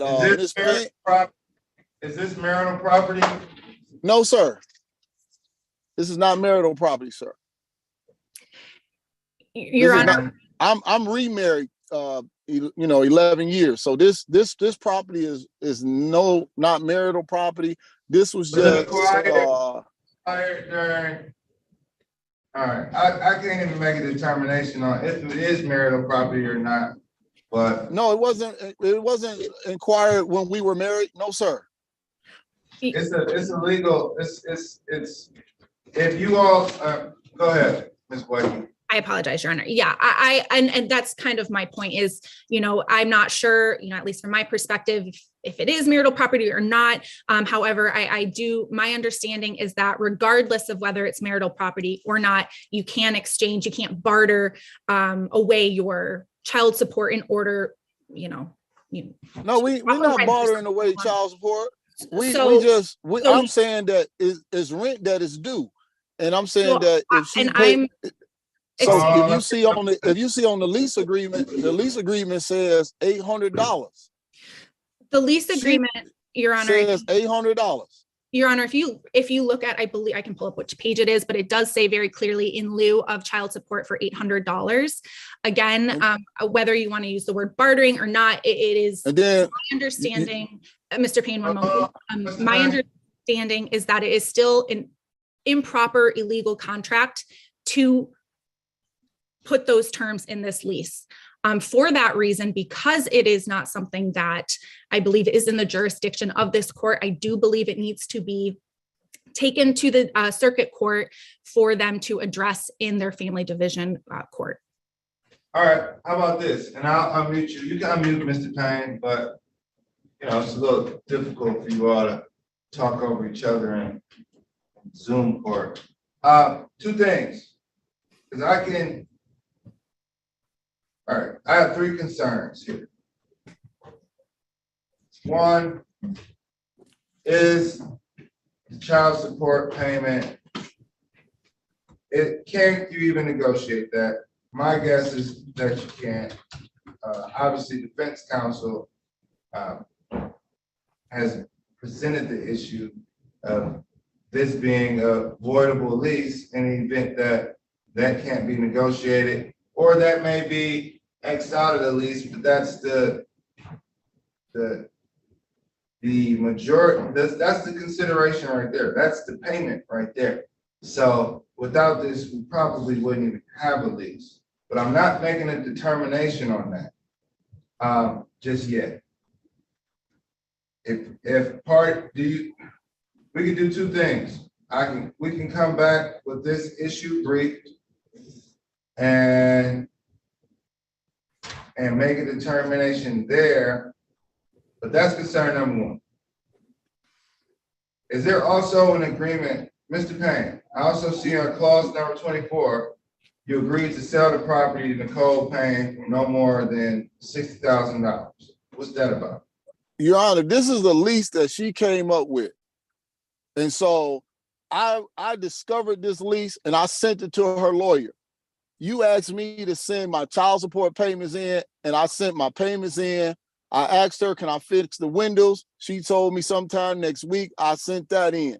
I did everything you asked, Your Honor. All I'm saying is, if you're gonna live in this property, you gotta pay some rent. That's all I'm saying. This is not owned between me and her. She could tell you that. You know, ain't no underhanded thing going on. It's just, if you're gonna stay there, you gotta pay rent. You cannot live there for free. That's all I'm saying, Your Honor. Mikey, this seems like a very simple issue. Can we, we could either, does your client feel obligated to pay anything? Your Honor, I think my client would prefer to leave this to the family courts because, again, they have information about the child support order in the past, about. I don't like that this is like, this person has a house, someone else is living in it. If I leave this up to family court, I'm leaving it up to you and whoever. There's no pending case. So this, if it gets dismissed, it can get refiled. That's one thing, but we pushed it all the way over. This is gone, it's wasted 3 or 4 months. So without me, I'm not picking sides, I'm being impartial here, but what do we do about the tenancy that exists right now? And what do we do? Your Honor, I would argue that the tenancy that the parties thought they were agreeing to is not a valid contract. It is not a valid. So do we scratch out the voidable terms and then she just pays $800 and it doesn't go to child support?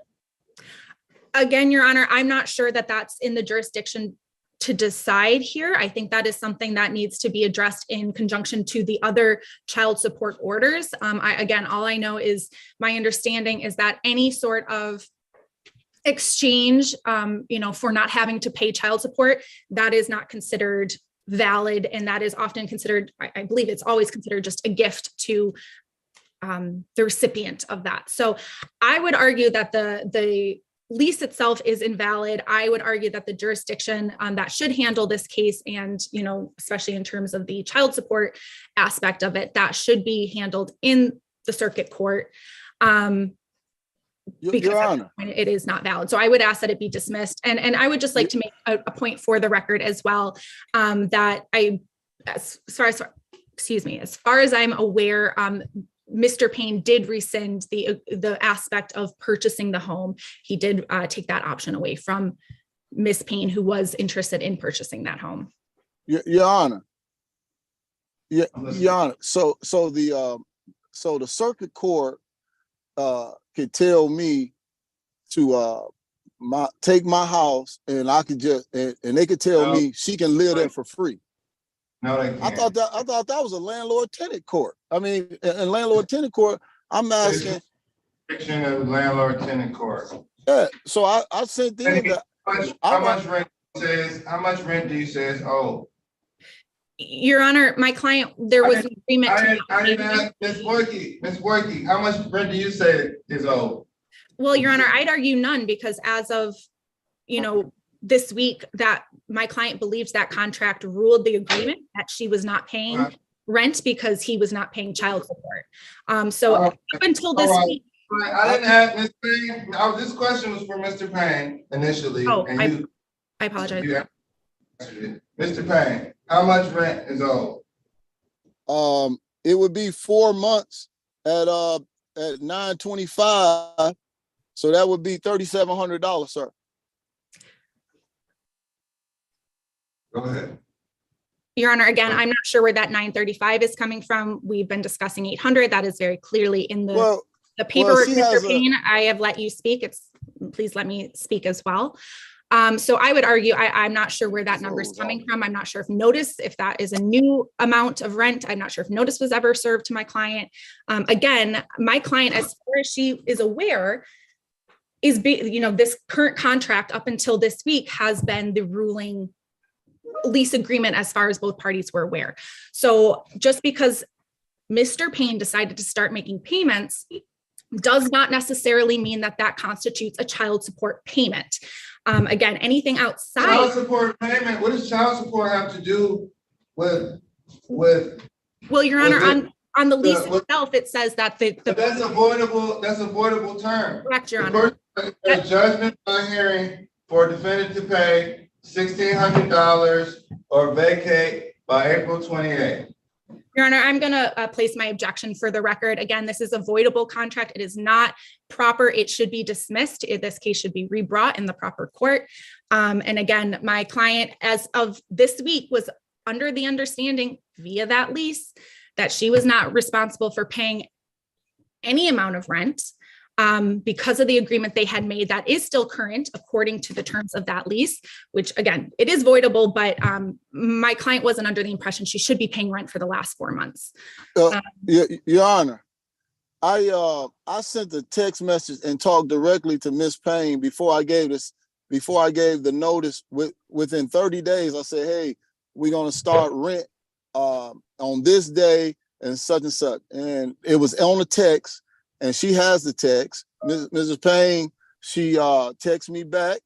And then after the rent wasn't paid, that within that 4-month period, then I gave her a 7-day notice. So I'm taking 4 months. I'm taking the 4 months and I'm splitting it in half. And I'm doing a judgment by hearing for non-payment of rent for $1,600 to be paid by the end of April, specifically April 28th. Parties may appeal to a higher jurisdiction. If parties work it out outside of court, please have it in writing. I appreciate both sides' arguments. That is the final order of the court. Thank you, Your Honor. Well, thank you. Thank you, both parties. We'll have a great day.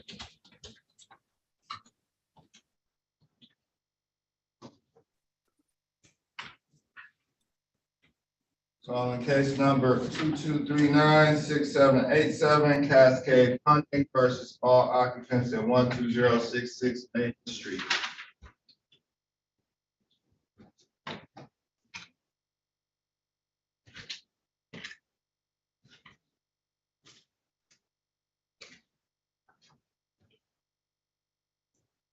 Ms. Abel was here previously. I don't know where she went. Calling case number 2239-4084. This is Kett Square versus Theodore Watkins and all occupants.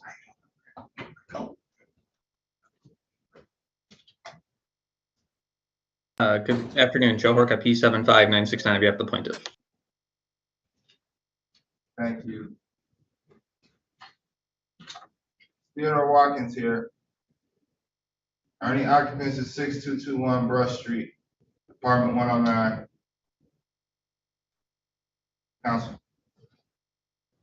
And based on the defendant's failure to appear, I would request that either the judgment stand as previously entered or the ability to submit a new judgment.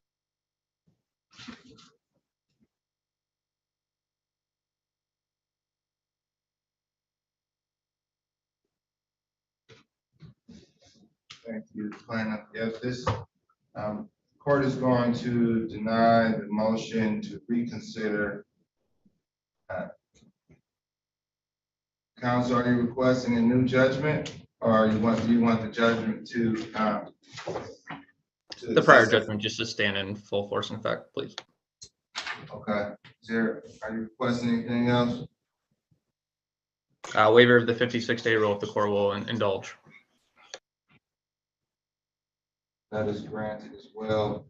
Motion is denied upon plaintiff's request and defendant's failure to appear.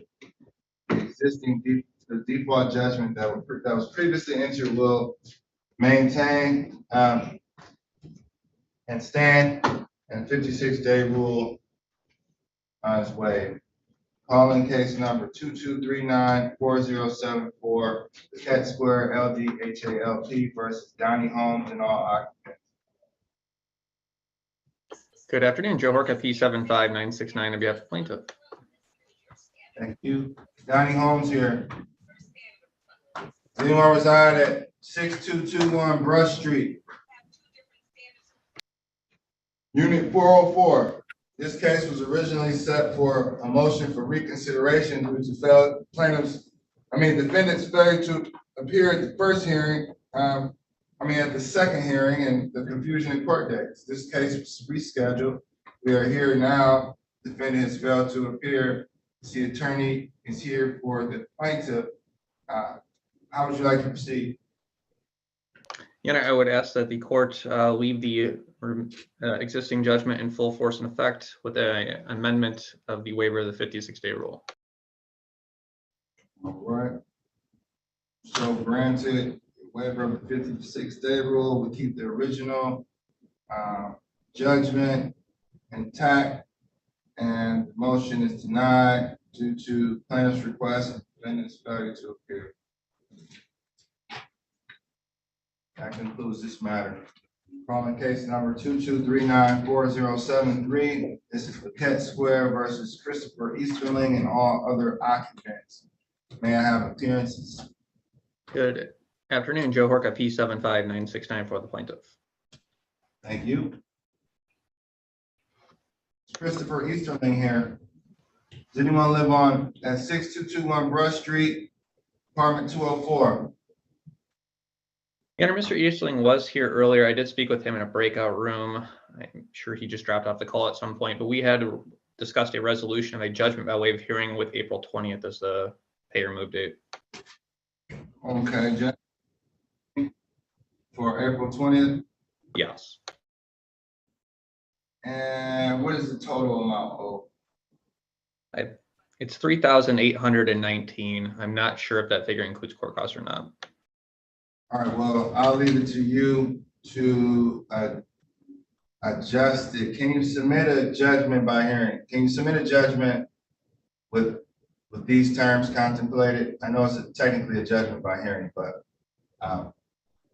yes. No, I'll submit it. Court will submit it.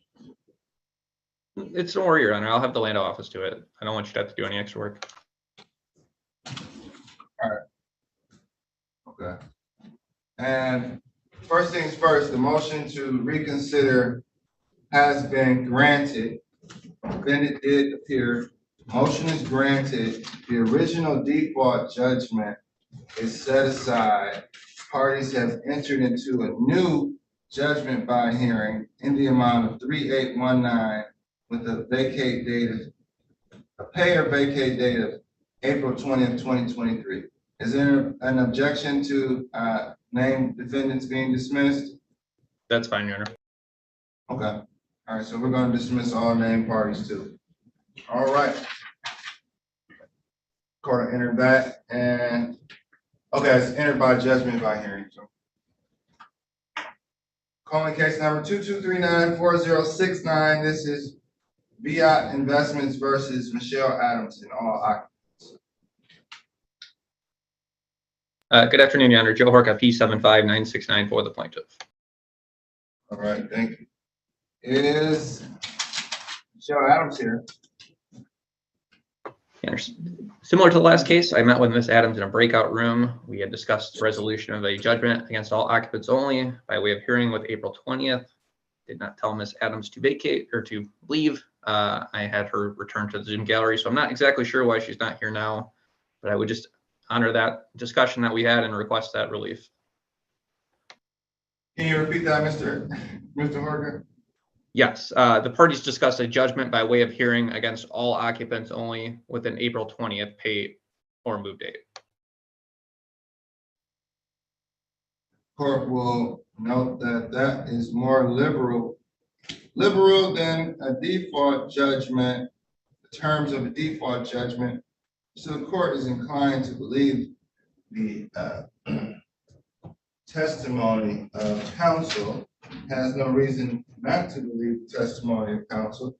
So the court will enter judgment by hearing with pay or move date of April 20th, 2023. And the amount is, could you give it to me one more time? $7,581. $7,581 to be paid by April 20th, or a writ can issue thereafter. I believe this is the final case for you.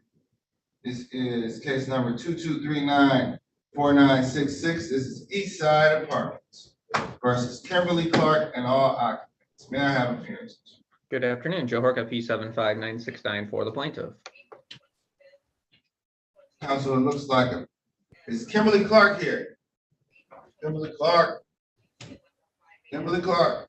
Press *6 if you're Kimberly Clark. All right. This is a previous matter set for a motion to reconsider a previous default judgment. A default judgment was entered for $3,711 previously. Counsel, have you had any conversation with Ms. Clark? I have not. I didn't see her in the gallery today. All right. The motion to reinstate is hereby denied due to defendant's failure to appear. Are you requesting the old default judgment stays? Old default judgment with waiver of 56-day rule. All right, so granted, waiver of 56-day rule will maintain the old default judgment. And that concludes this matter. Your Honor, did you end up adjourning the case with Delaney Foster? Yeah, I adjourned it to the 4th. April 4th? Okay. April 4th. He needs legal counsel, and yeah, we'll see him on April 4th. At what time? I think it was 9:31. I'll double check the register of actions. I appreciate it, Your Honor. You're welcome. Take care. Marilla Albu and Amber Jones. Judge, before we get started, I need a break. I'm sorry. Okay. We'll come back and let's come back at 2:15. I only have 2 more cases left, so I was just gonna call these as defaults and call it a day. Well, okay, let's, okay. Need a break, we'll take a break. Need like a, okay, because you're totally entitled to a break. Amber Jones, we have 2 more cases. I'll call them and adjourn them to next week. Okay.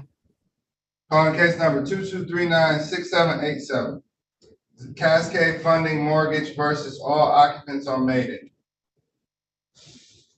Neither party has appeared. Ms. Albu was here earlier, but she may have had to vacate. The court finds good cause to adjourn this matter to 2 weeks to April 4th, 2023 at 10:31 a.m. Calling case number 2239-5785 former court townhomes versus Amber Jones and occupants at 5525 St. Antoine, zip code 48202. This case is Mr. Bouchart's. This looks like there was some progress being made, and we had an adjournment to today at 9:31. This case, we want to continue in the spirit of progress. We're going to adjourn this matter to March 28th, 2023 at 9:31 a.m. That concludes this docket for March 21st, 2023. Thank you, everyone, for your assistance and your diligence in getting this completed. Madam Court Reporter, you are free to leave. All right, thank you. Everyone, have a good day. Thank you. Take care. Thanks. All right, everyone. Hey, Judge, before we sign up, according to our spreadsheets and the inquiry, it doesn't look like you have any cases set for Friday. Is that possible? Before I've been trying to And what is Friday? Friday is the 24th. It's true. It's true. It's true, Judge. Is it true? Yep. We didn't believe it. I mean, This is on a tomorrow or Thursday, but Were you keeping so this away far, from me? it is true. All right. I think it is true. okay. Let's see. Oh, we jumped from the 23rd to the 27th. Awesome. Okay, yeah, 28th, we have 5 cases, 29th is 10, 30th is 3. But on the 4th, I start getting a new wave of cases. So my docket will change where, I don't know if you all were sitting in on the meetings, I'm gonna have 130s now. And we're off the record, by the way. All right, she's gone. Yeah, my You're still on docket- YouTube. I think you're still on YouTube, Judge. And people do watch it. I've watched YouTube. There's